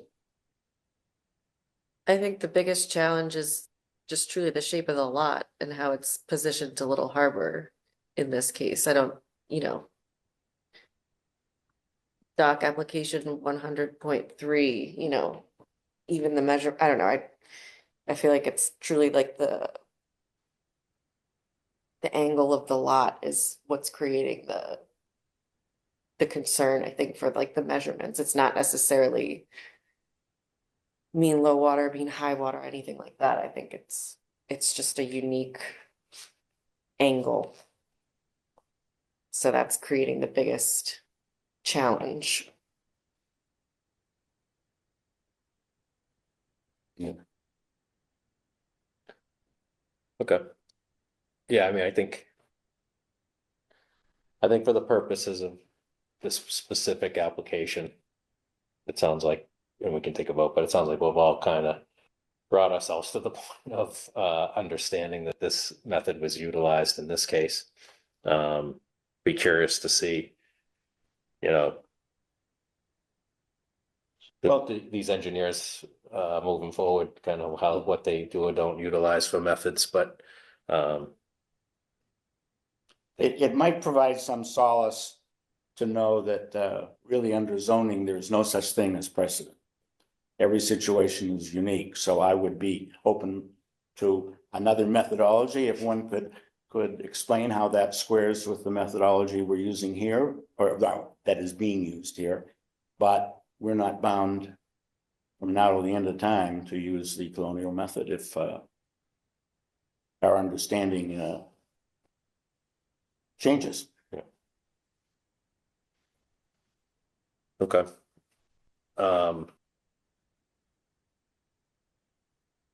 So is everyone comfortable with, that we'll look for a motion to, I'd make a motion to approve the application. move? Do we have a second? Well, we need a second among the voters there, don't we? I can't second my own motion. I'll second it. So moved and seconded. Matt Watkins, aye. Dave McMorris. He's not. Oh, Oh, that's okay, Yeah. because that's okay, yeah, but of the voters, what the methodology Dave has used is the 3 voting members and then the, but Dave's a Which is- voting member, me, you and Dave. oh, I'm sorry. It's me, you and Dave on this one. Okay, so Dave, are you on board? Yes, aye. Okay, Woody Chidick, aye. And then, yeah, so we have the 3 members. Okay, Thank you. I understand your questions. I'll be noodling on this for a while. You might have lifelong employment here as the expert on colonial methodology, the colonial method. Very I don't know about that because I think there's only 2 lots left in Cohasset that don't have a dock. So Right. Yeah, I think Unless that's you go close to dividing- the Unless you go truth. dividing lots. okay, next we have the deliberation Thanks again. for 141 South Main Street. This one I think was pretty straightforward. So the voting members on this one are myself, David, and Lee Darst.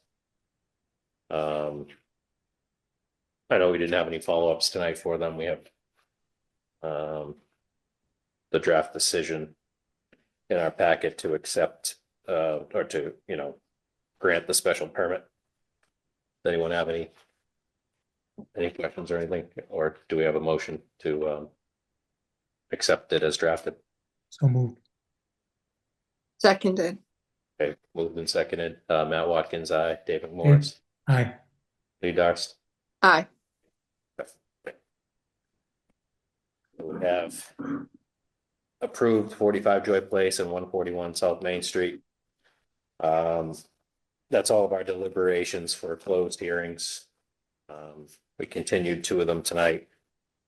Next on the agenda is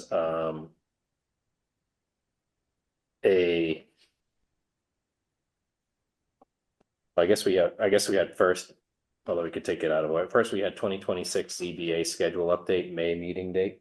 And then we had What's happening with May? Is that a town meeting? Yes, Move. May 4th is town meeting date, and that was announced, so we need to adjust, because we can't hold a meeting on the same day. So it's bumped to the next Monday, which is May 11th. And that's in our packets. Right. So, Okay, so do we need to vote on that? Yeah, just approve the change. Okay. So, make a motion to, accept the amended May meeting date, which will now be, is it May 14th or May 11th. May 11th, which will now be May 11th. Do you have a second? Second, Moved and seconded. Matt Watkins, aye. David Morris, Aye. Lee Darst. Aye. Actually, I haven't been calling Charlie. Is Charlie audible? He's not on. Okay. Woody Chidick, aye. Chidick. Leah. Leah Fernandez, aye. Okay.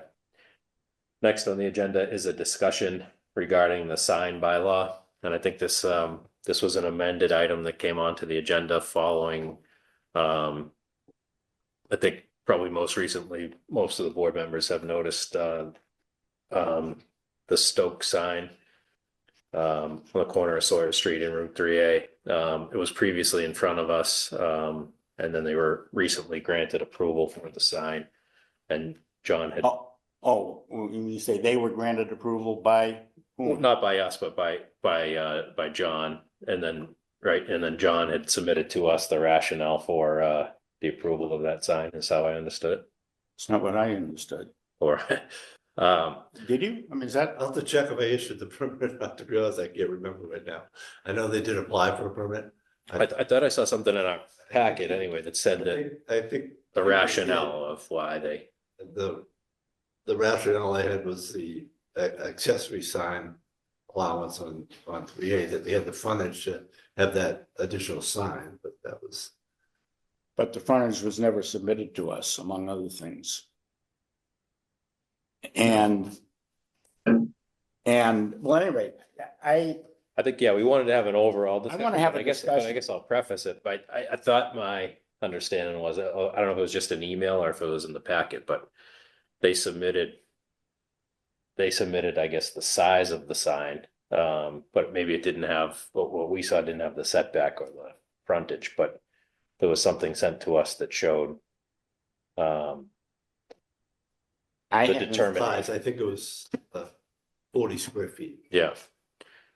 And then I think Julia, you had sent to us like a determination that showed that that sign was permitted because it was, and it's maybe debatable by the board, but like it's a frontage on a separate road of 200+ feet. Right, so it was just the excerpt from 306.6 highlighting section. Okay, but I'm not sure that's not what I want to talk about. Right. Yeah, I know.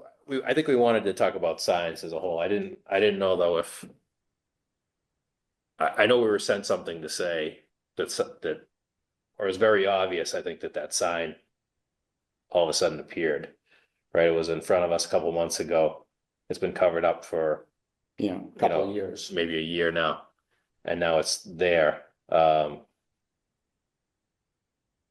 Well, But we don't have to, I think we might not have to get in the weeds of that particular sign. I don't think But- that's not what I want to talk about. Yeah. But well, I what's think- the difference between what's up there now and what they applied for that we denied? Well, we didn't deny it. They withdrew. They withdrew it, but what's here's- different? I think that this is a good example of how we should talk about the issue. It seems to me that if that new Stoke sign is on their Route 3A frontage, it's not allowed. If it's on their Sawyer Street frontage, it is allowed. But in any event, the signs that they have are all screwed up, and they may be size-wise and number-wise, they may be appropriate, but they're advertising businesses that aren't on the properties that the signs are on. Julie, I want to enter these in okay. Do you mind if I chime in here? No, please. Because I think you've misconstrued. I've given Julia and John, here, I'll give you a copy. And those on the Zoom, I will get you a copy. Julia will get a copy. And the thing I want to start off with is sign bylaw comparison a little bit, but there's also a memo here that deals with what our bylaw says. And I'd like to just clarify that our bylaw says on a corner lot, only one of two streets can be considered frontage, the front lot. Says That's what it only- says. It says only one can be the front line. Right. And so if you're measuring frontage, you can only have frontage on one street. You can't have frontage on two for purposes of dimensions. But frontage isn't measured, you could have 4 frontages on a lot. You could have a frontage on a side, frontage on a rear, frontage on another side. Frontage is not determined by the front only. That's it front and frontage are two different words, minimum frontage. Frontage. So it doesn't say only on the front. It says frontage. When you go to the definition and it says, you know, like for the sign, it says accessory signs. When it talks about that, and the second part, not to exceed 40 feet in an area of 200 feet of frontage on a street. Doesn't say which street, doesn't say a street, doesn't say the front. It says frontage on a street. So there's, if you look at the Exxon station on the corner of Sawyer and 3A, they have frontage on two streets. They have entrance through two areas. They may, but the bylaw doesn't allow them to have two frontages for purposes of the 200 feet. No, that's just the minimum 200 feet, not the 200 feet. It just refers to the minimum only. The minimum has to be met on one frontage. The complicated situation, because it kind of gets conflicting in different sections of the bylaw. And it kind of reads one way here and reads another way in another section.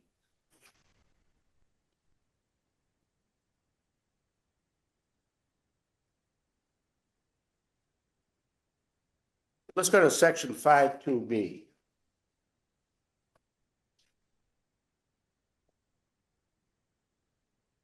Okay, 5.2b says lot frontage. Minimum lot frontage is measured along a continuous length of the street, a street line.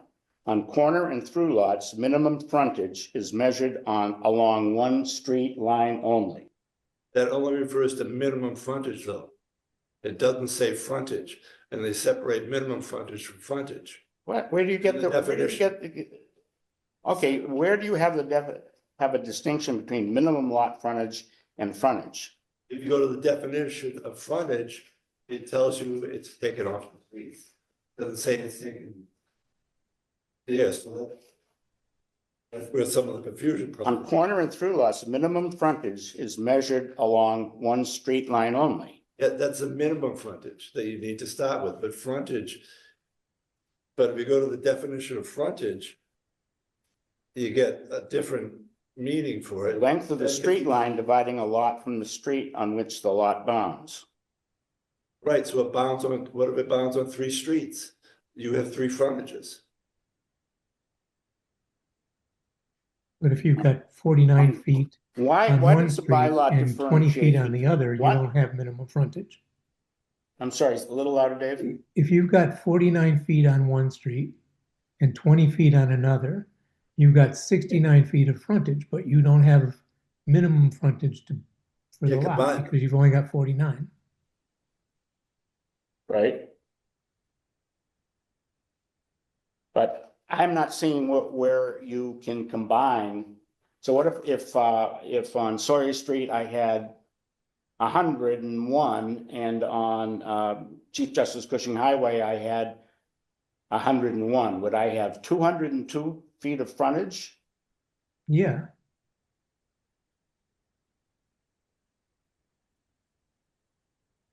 All right, I don't see it that way, but I think there's the bigger issue here, and the bigger issue is that when I really come down to it, our section 6 is vague, unfortunately, and doesn't give enough guidance in a number of places. When I look at other towns' bylaws, they're much more specific. Our bylaw, for instance, I compare it to Hingham. Hingham gives its building commissioner certain parameters to work within, but you issue a building permit for a sign, and you do that by right, basically, or by judgment, and the zoning board has a role to play. In our bylaw, it doesn't say that, unfortunately. What it says is that the building inspector's job is really only to determine if a bylaw, if the, sign is, in keeping with the bylaw. It doesn't give you any discretion, doesn't say you could, deny it if you think it's going to be in some fashion detrimental or harmful, or it doesn't give us that right either. And I go to section 6 on that one at the front and it's the very first provision says, sorry, I don't mean to be. Permit review, this is 6(1)(a), the last sentence.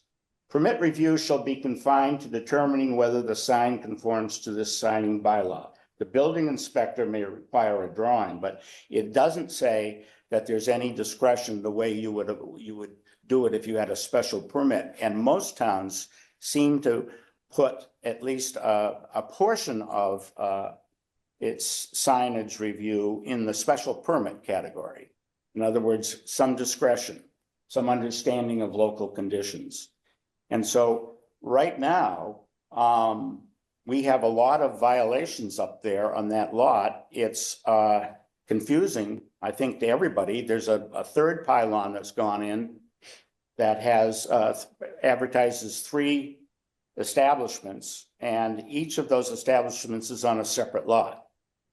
And that's, again, that's another confusing area of the bylaw, absolutely, because sometimes they consider it separate lots, but other times they don't in other rulings. When they hook up to town sewer, they're one lot.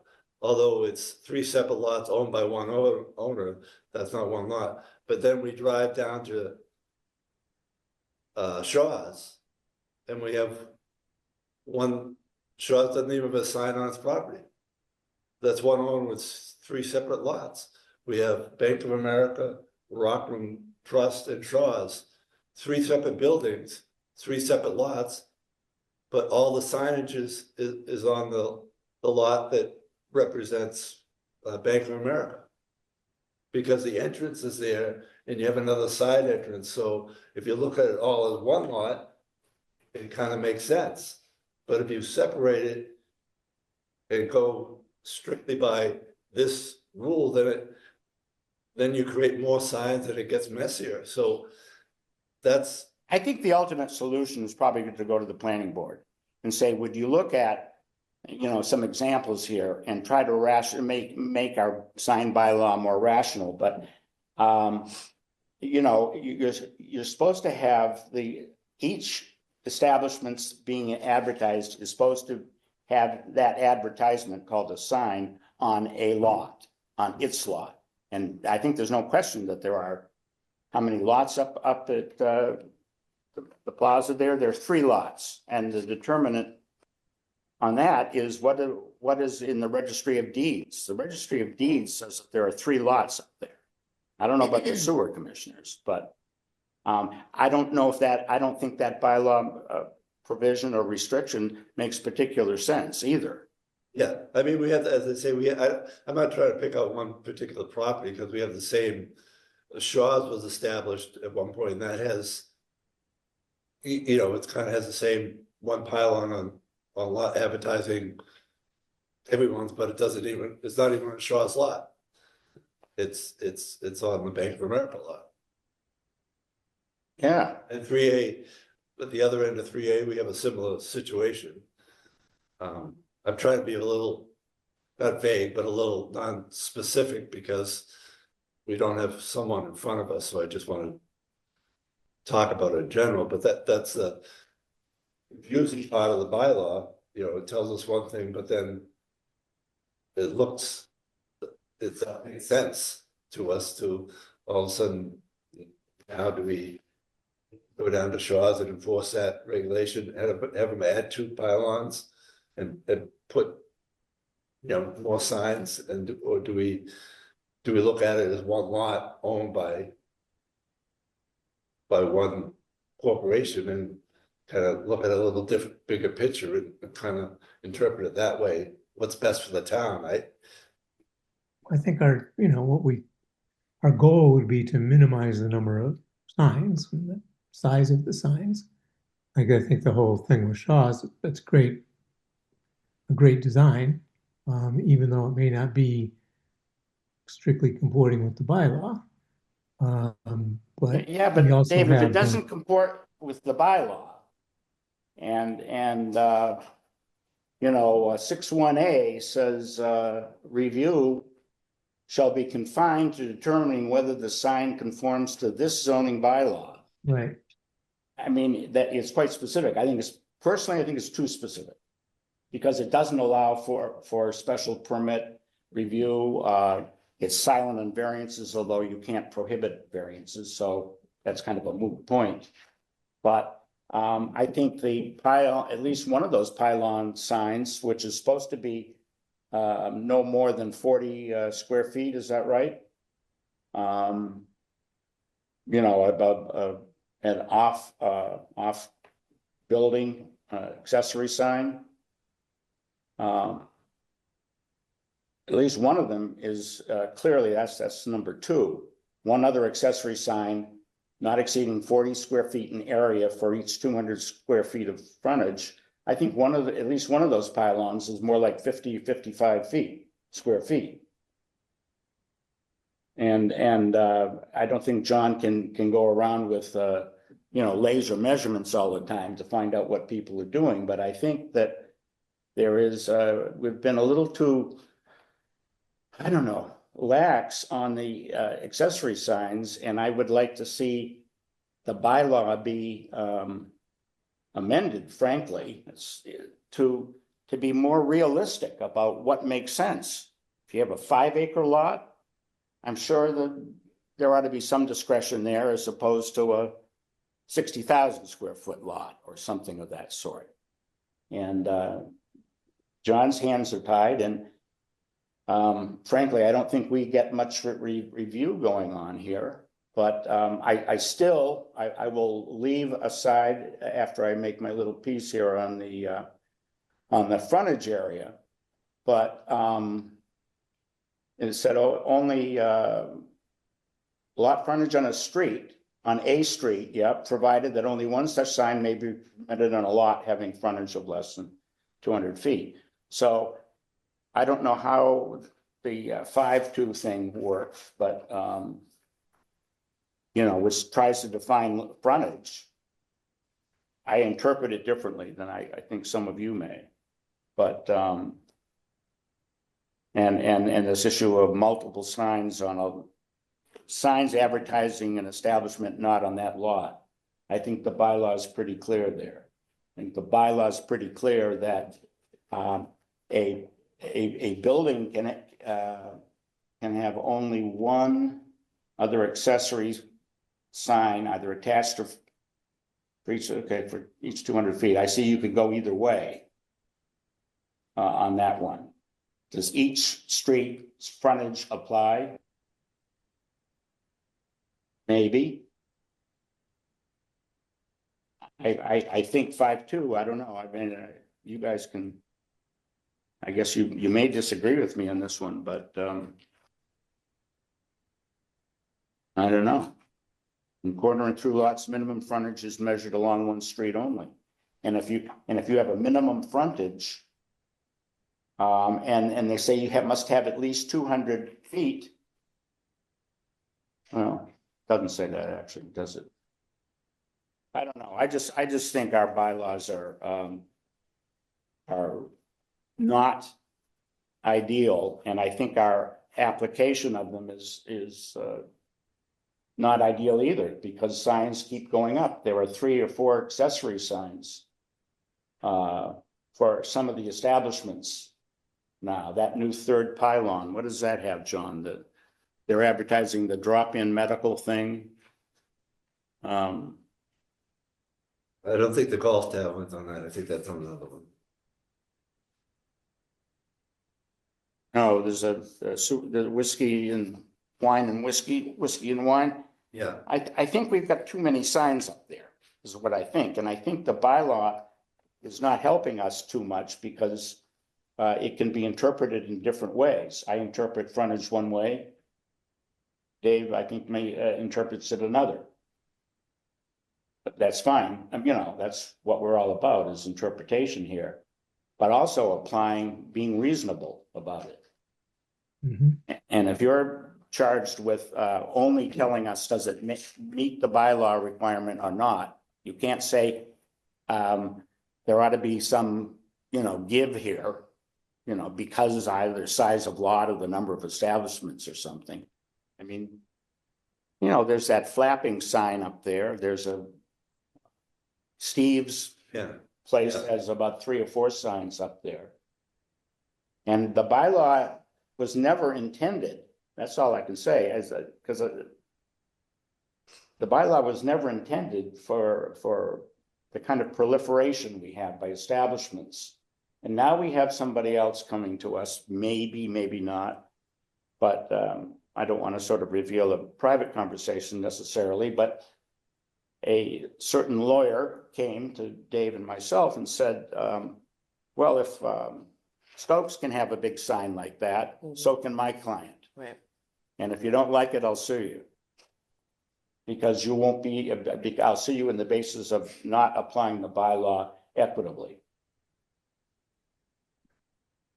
I mean, and yeah, I know, Dave, but I mean, it's not a good look if people Well, are saying. it isn't, but that's not our problem. I mean, our problem is, are there an appropriate number of 40 square foot signs for the amount of frontage that's there?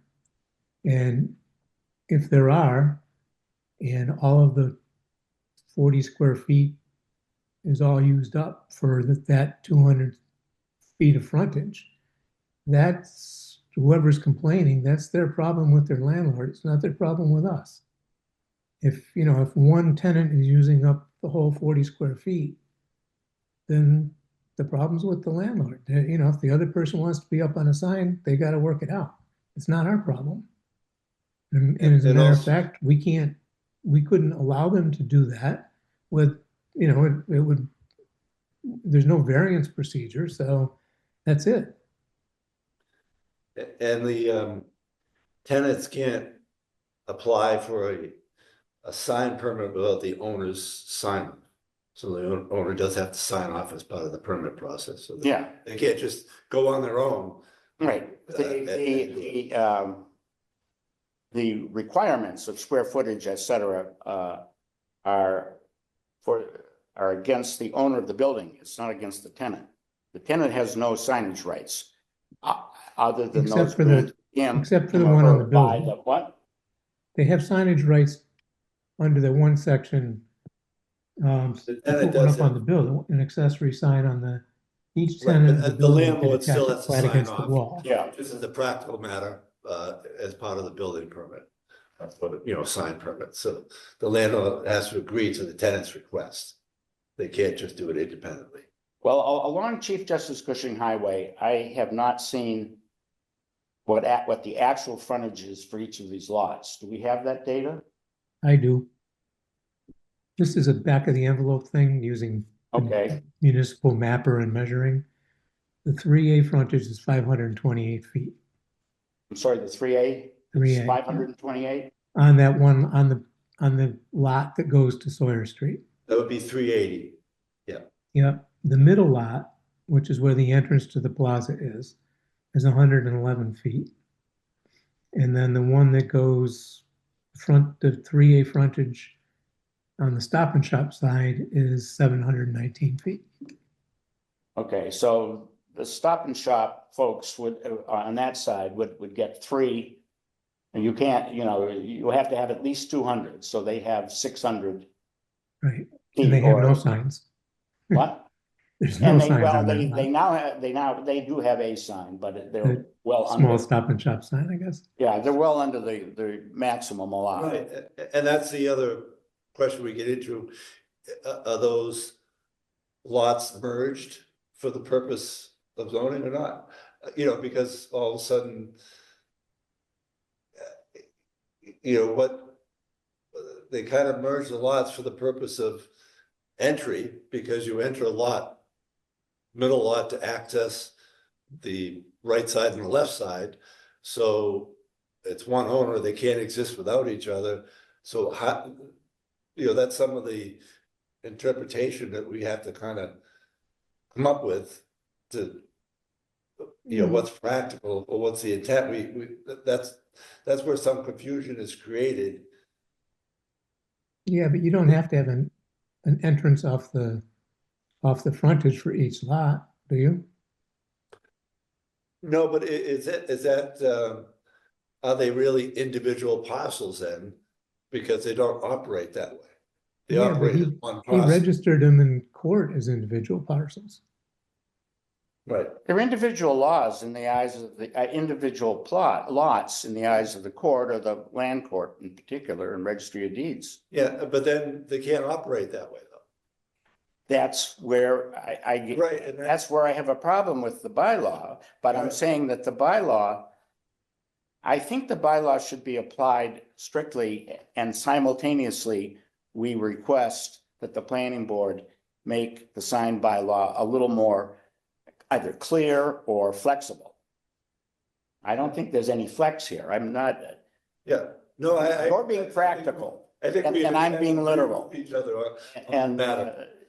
you know, and I'd rather that there be the practicality, the discretionary space to operate in here. And maybe the answer is the way Hingham does it, which is they give its building commissioner flexibility or discretion up to certain maximums. And beyond that, the zoning board has discretion via the special permit process. And beyond that, both bylaws are silent on whether you can have a variance. You can, but it's almost impossible to apply the topographical requirement of a variance for a sign. I mean, so I would try to have more flex in the bylaw, you know, with special permitting and building permitting than there is now. But I don't know. I mean, I think the pylon's square footage is too large in some and with a lot of extra with the Stop and Shop. No question. Yeah. That's there. I mean, we could certainly from a practical standpoint approach the planning board with some questions. And maybe ask them for their feelings if there are any changes we might want to initiate in some of this to clean it up or maybe start to clean it up. So that might be one. Because I recall, like in my tenure here, I've seen, like when we approved the extra space storage facility, and I think it was maybe before us for the use at the time, but as part of that package, there was a sign that we had to review and approve. Yeah. But I don't recall seeing any other signs, but like if there's a new pylon, which I can think of like one place on 3A now that's like beyond Curtis Liquors on the left, right, is like a new, I don't know if it's contractor yards or whatnot. So like if they want to put up a pylon sign, then they come to you with a drawing that shows that layout. Is that how it works right now? Yeah. And then you say, yeah, that's good. And they put up the pylon and presumably leave space if they have tenants for 10 or decide to take. It's high enough so that the cars can see through it, or, you know, it's not blocking their view and, you know. Well, but do they ever come to you with sign designs? I mean, saying we're not going to exceed the 20-foot height limit. We're not going to exceed the 40 square foot limit. I think the more recent one was the one that was on Urgent Care Clinic, one on the building. They had came, but it was too large. It exceeded 25 square feet.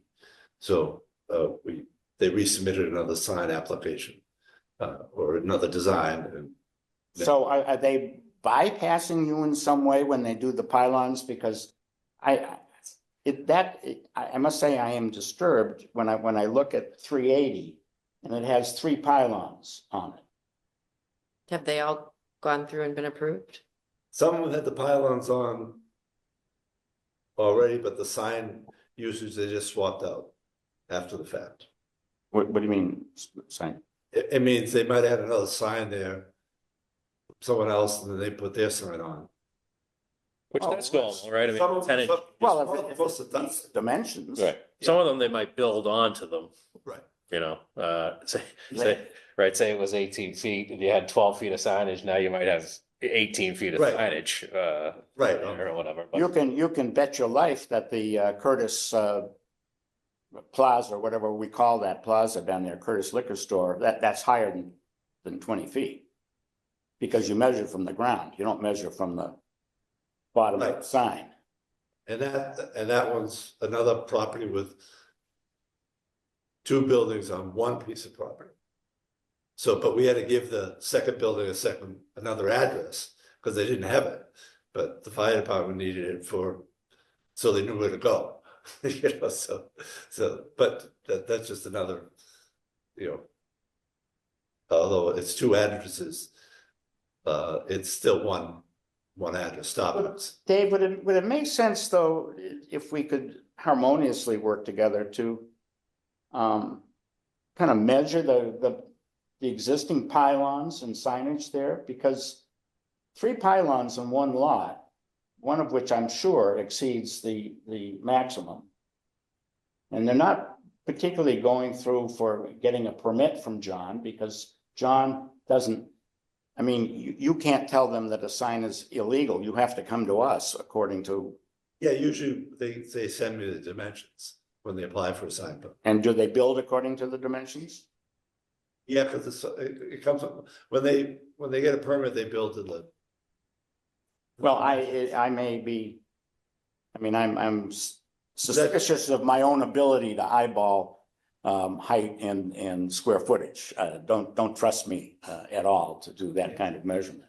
But they look big. I can get a general idea on those two locations. And it bothers me, Dave, that, and Lee and others, when somebody says, and they may be just being a good lawyer for their client, but that we're playing favorites, and that we allow one restaurant to have 3 signs, so, which may or may not exceed the allowance in the bylaw, and they want the same. They don't understand the maximum, but if it's Stoked that does it, other people can't, you know, claim square footage rights. The Stokes is using it all up. Right. And I believe Stokes pays the owner of the building for the use of that sign as part of the lease. No, that's But fine, but the other people can't put a I mean, sign up, Curtis would be the same way. You look at their plaza, they have an illuminated sign with specials, whatever, right? which is not supposed to be. They're probably Illumination paying, is they're not gonna pay allowed. more there than somebody else. So But I think the pylons, right? I mean, you're not gonna, What? I mean, I guess I'm just thinking through the process, right? If there's a new pylon, then the sign vendor would come to John, submit it, and then get a building permit to put up a new pylon is how it should work. I just don't know if we got like a pylon inventory. I mean, would we envision ourselves going to businesses and tell them that they need to rework their pylons? And I don't know. I don't know either. I would envision putting a lid on just proliferation after proliferation. Just because one person has a big sign, you know, 5 other people don't get the right to put equally large signs, which collectively exceed what the bylaw states. That's one thing. And 2, I would say maybe leave it be until we change the bylaw. I don't know, but I don't know if the bylaw is going to be changed. The bylaw was intended to not make this look like Route 1 on the North Shore. And it's starting to look like Route 1. Yeah. I mean, there's all manner of sign. There's a fabric sign that's been up there for a year or so. There's a little sign of, I don't know, here and there. I just think we have too much signage. Whether we have too many signs or not, that's another matter, but. The Stop and Shop Plaza is just a hodgepodge. of signs. It's all different kinds. There's no uniformity there. So in the case of the Stokes sign that you said that came to this board before and then it It was true. They and withdrew because I don't know, we didn't render obviously an opinion, but I don't think they liked the prospects going forward and they withdrew. They withdrew, but the sign still went up because, Because they came back with the section of the bylaw that it applies with the frontage. oh, okay. So. So it didn't That- need that- special, And so they could do it by right, and they don't need to get a special permission. But if you look at, yeah, and I don't know, I mean, I think Hingham takes some more. I'm more interested in the way Hingham does it. They have minimums that the building, maximums that the building inspector can issue as a matter of right. Maximums that the zoning board can give by special permit. Beyond that, they're silent in variances, but that doesn't work for signs. I think the only, but then municipal signs, but they're exempt. Oh, yeah, government signs and directional, but as long as they comply with. Yeah. You know, the small size, but I just think, I don't know, I just think there are too many. And I know at least one of those pylons is over 20 feet in height. And they may all be over 20 feet for all I know. So what do we do if somebody's put up a 30-foot sign? Between now and the next meeting, I can get some measurements. All right, So we'll it know. would be interesting. I mean, I don't want to be so anti that, you know, we're making everybody tear down signs that they've lived with for 5 or 10 years, but I don't know, every place I go, not every place, that's not fair, but there's, seems to be a little, I don't know.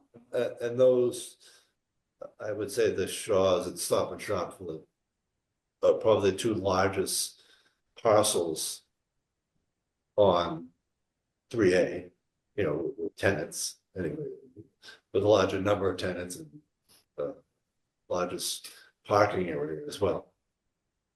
Well, the Curtis lot, whoever owns that is a big one. Yeah, but that's probably, yes and no, it's big with the eight or 9 units, but the other ones, you know, exceed 15 or 20 tenants.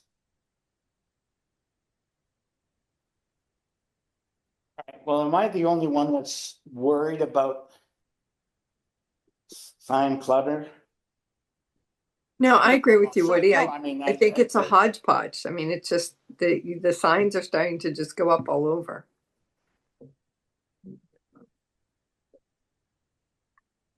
I do think, though, we don't want any unintended consequences. You know, as John said, there's pylon signs that have 3 businesses at the entrance of the area where the businesses are. But, you know, there's a potential there for a whole lot of signs because there's a lot of frontage. And what's there right now is a much better look. And much more consistent with what we're trying to accomplish with signs than if they were taking full advantage of the bylaw.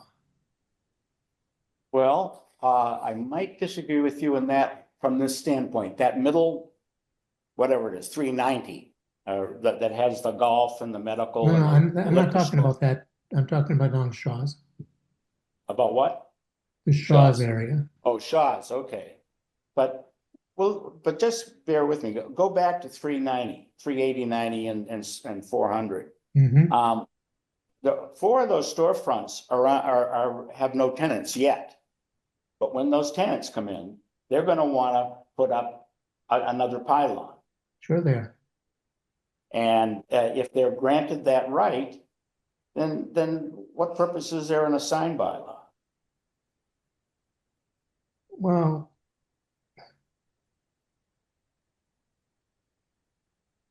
I mean, we have a bylaw that allows a sign for every 200 feet of frontage. And So what's the a middle sign for lot less have than for 200 frontage? feet It has on a 100 and lot. some odd? Hmm? Well, the middle lot doesn't have enough frontage on its own beyond 200 It's under the middle. feet. It has less than 200, so Yeah. they could have one sign there. Yeah, and that sign and not exceeding 40, okay, square feet. And if there are 4 storefronts that don't have a sign, that don't exist, you know, as establishments, where are they gonna put those signs and how large are they gonna be? Well, that's- I think they're gonna request another pylon. But where and why and how? There's no provision for a variance. They don't have the frontage to put another pylon up. So, you know, they're gonna have to figure it out. Or they could put, you know, well, I don't know, because they cut the lot, so it was their own choice to cut the lots that way. You know, they've got a huge amount of frontage over on the Stop and Shop side, and if they had, you know, cut that a little bit farther, then they would have had places to put signs that, When you add the 3 lots together, I can't remember now, one's 700, one's 100 and what's the other? 11, 830. 500. It's about 1,350 feet total Total of those 3. on 3A, yeah. So they could have 6 40 square foot signs. Which would probably solve their problem. If it was one lot, they could, yeah. Yeah,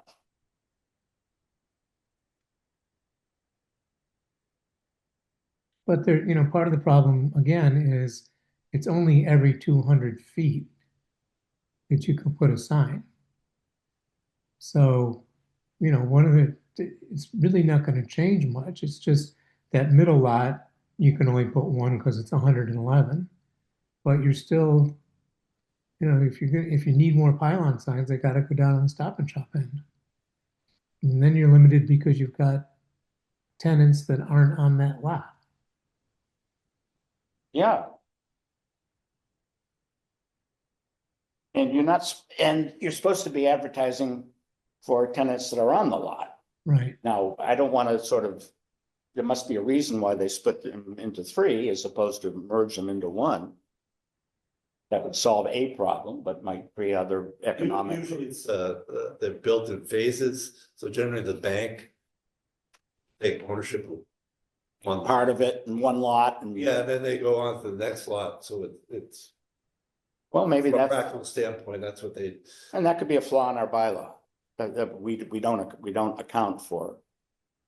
Under common ownership. Probably should. Seems to me. yeah, it's almost like a development. I don't know, but so there's that issue.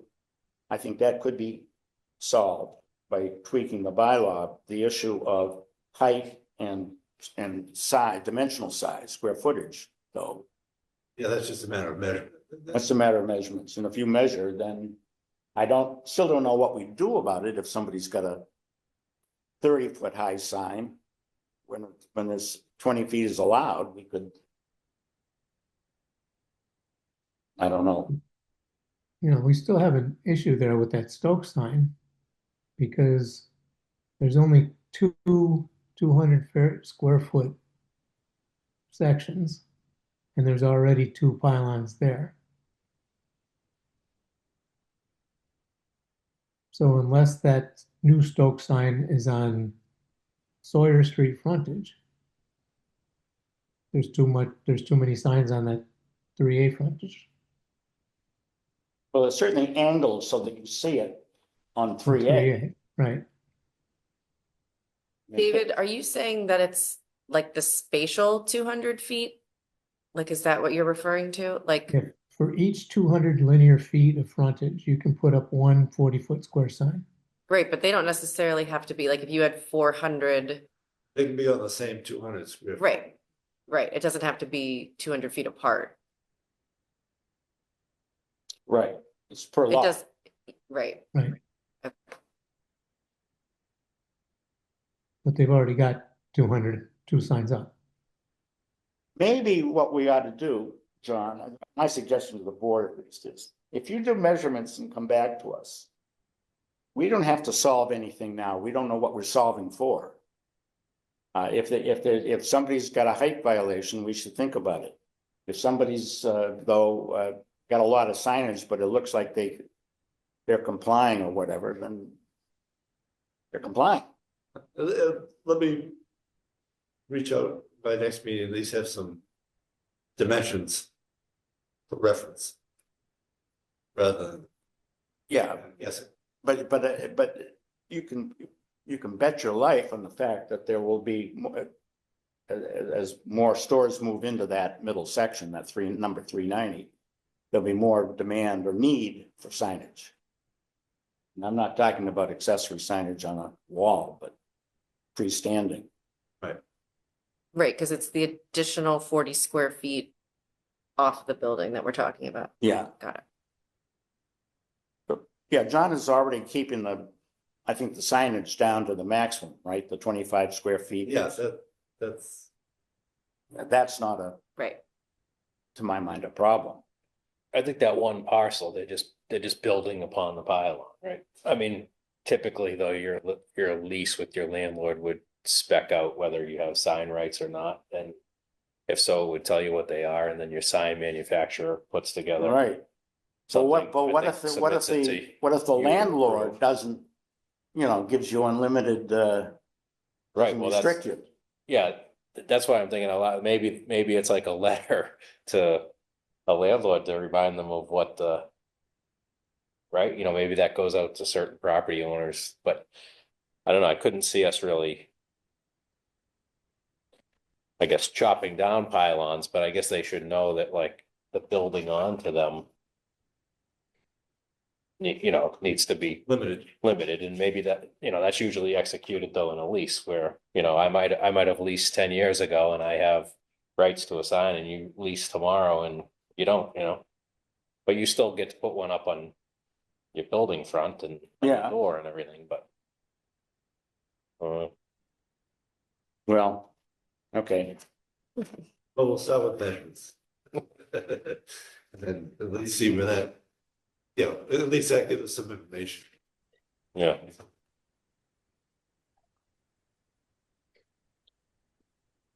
I have to go. My battery is dying on my iPad. So's mine. Sure. It's at 3%, and keeps flashing. I'm sorry, I'm red. Okay, I want to apologize to the board for taking up so much time on. No, it's okay. It's an important issue. I don't mind that. I just I didn't bring my laptop home, and I have my iPad, and No, I'm sorry, I went on it's- much longer than I it's expected. it's not cooperating. Even though it's plugged in, we've had a long meeting, so I have to sign off. So because It's your cue. it's Oh, we just going. have- Yep. The So, next zoning board meeting's February 2nd. And we just need a motion to adjourn. I make a motion to adjourn. second. All right, moving second, and good night. Good All in night. favor? Aye, aye, Oh, aye. aye. Okay, thank you. Good night, everybody. Good night.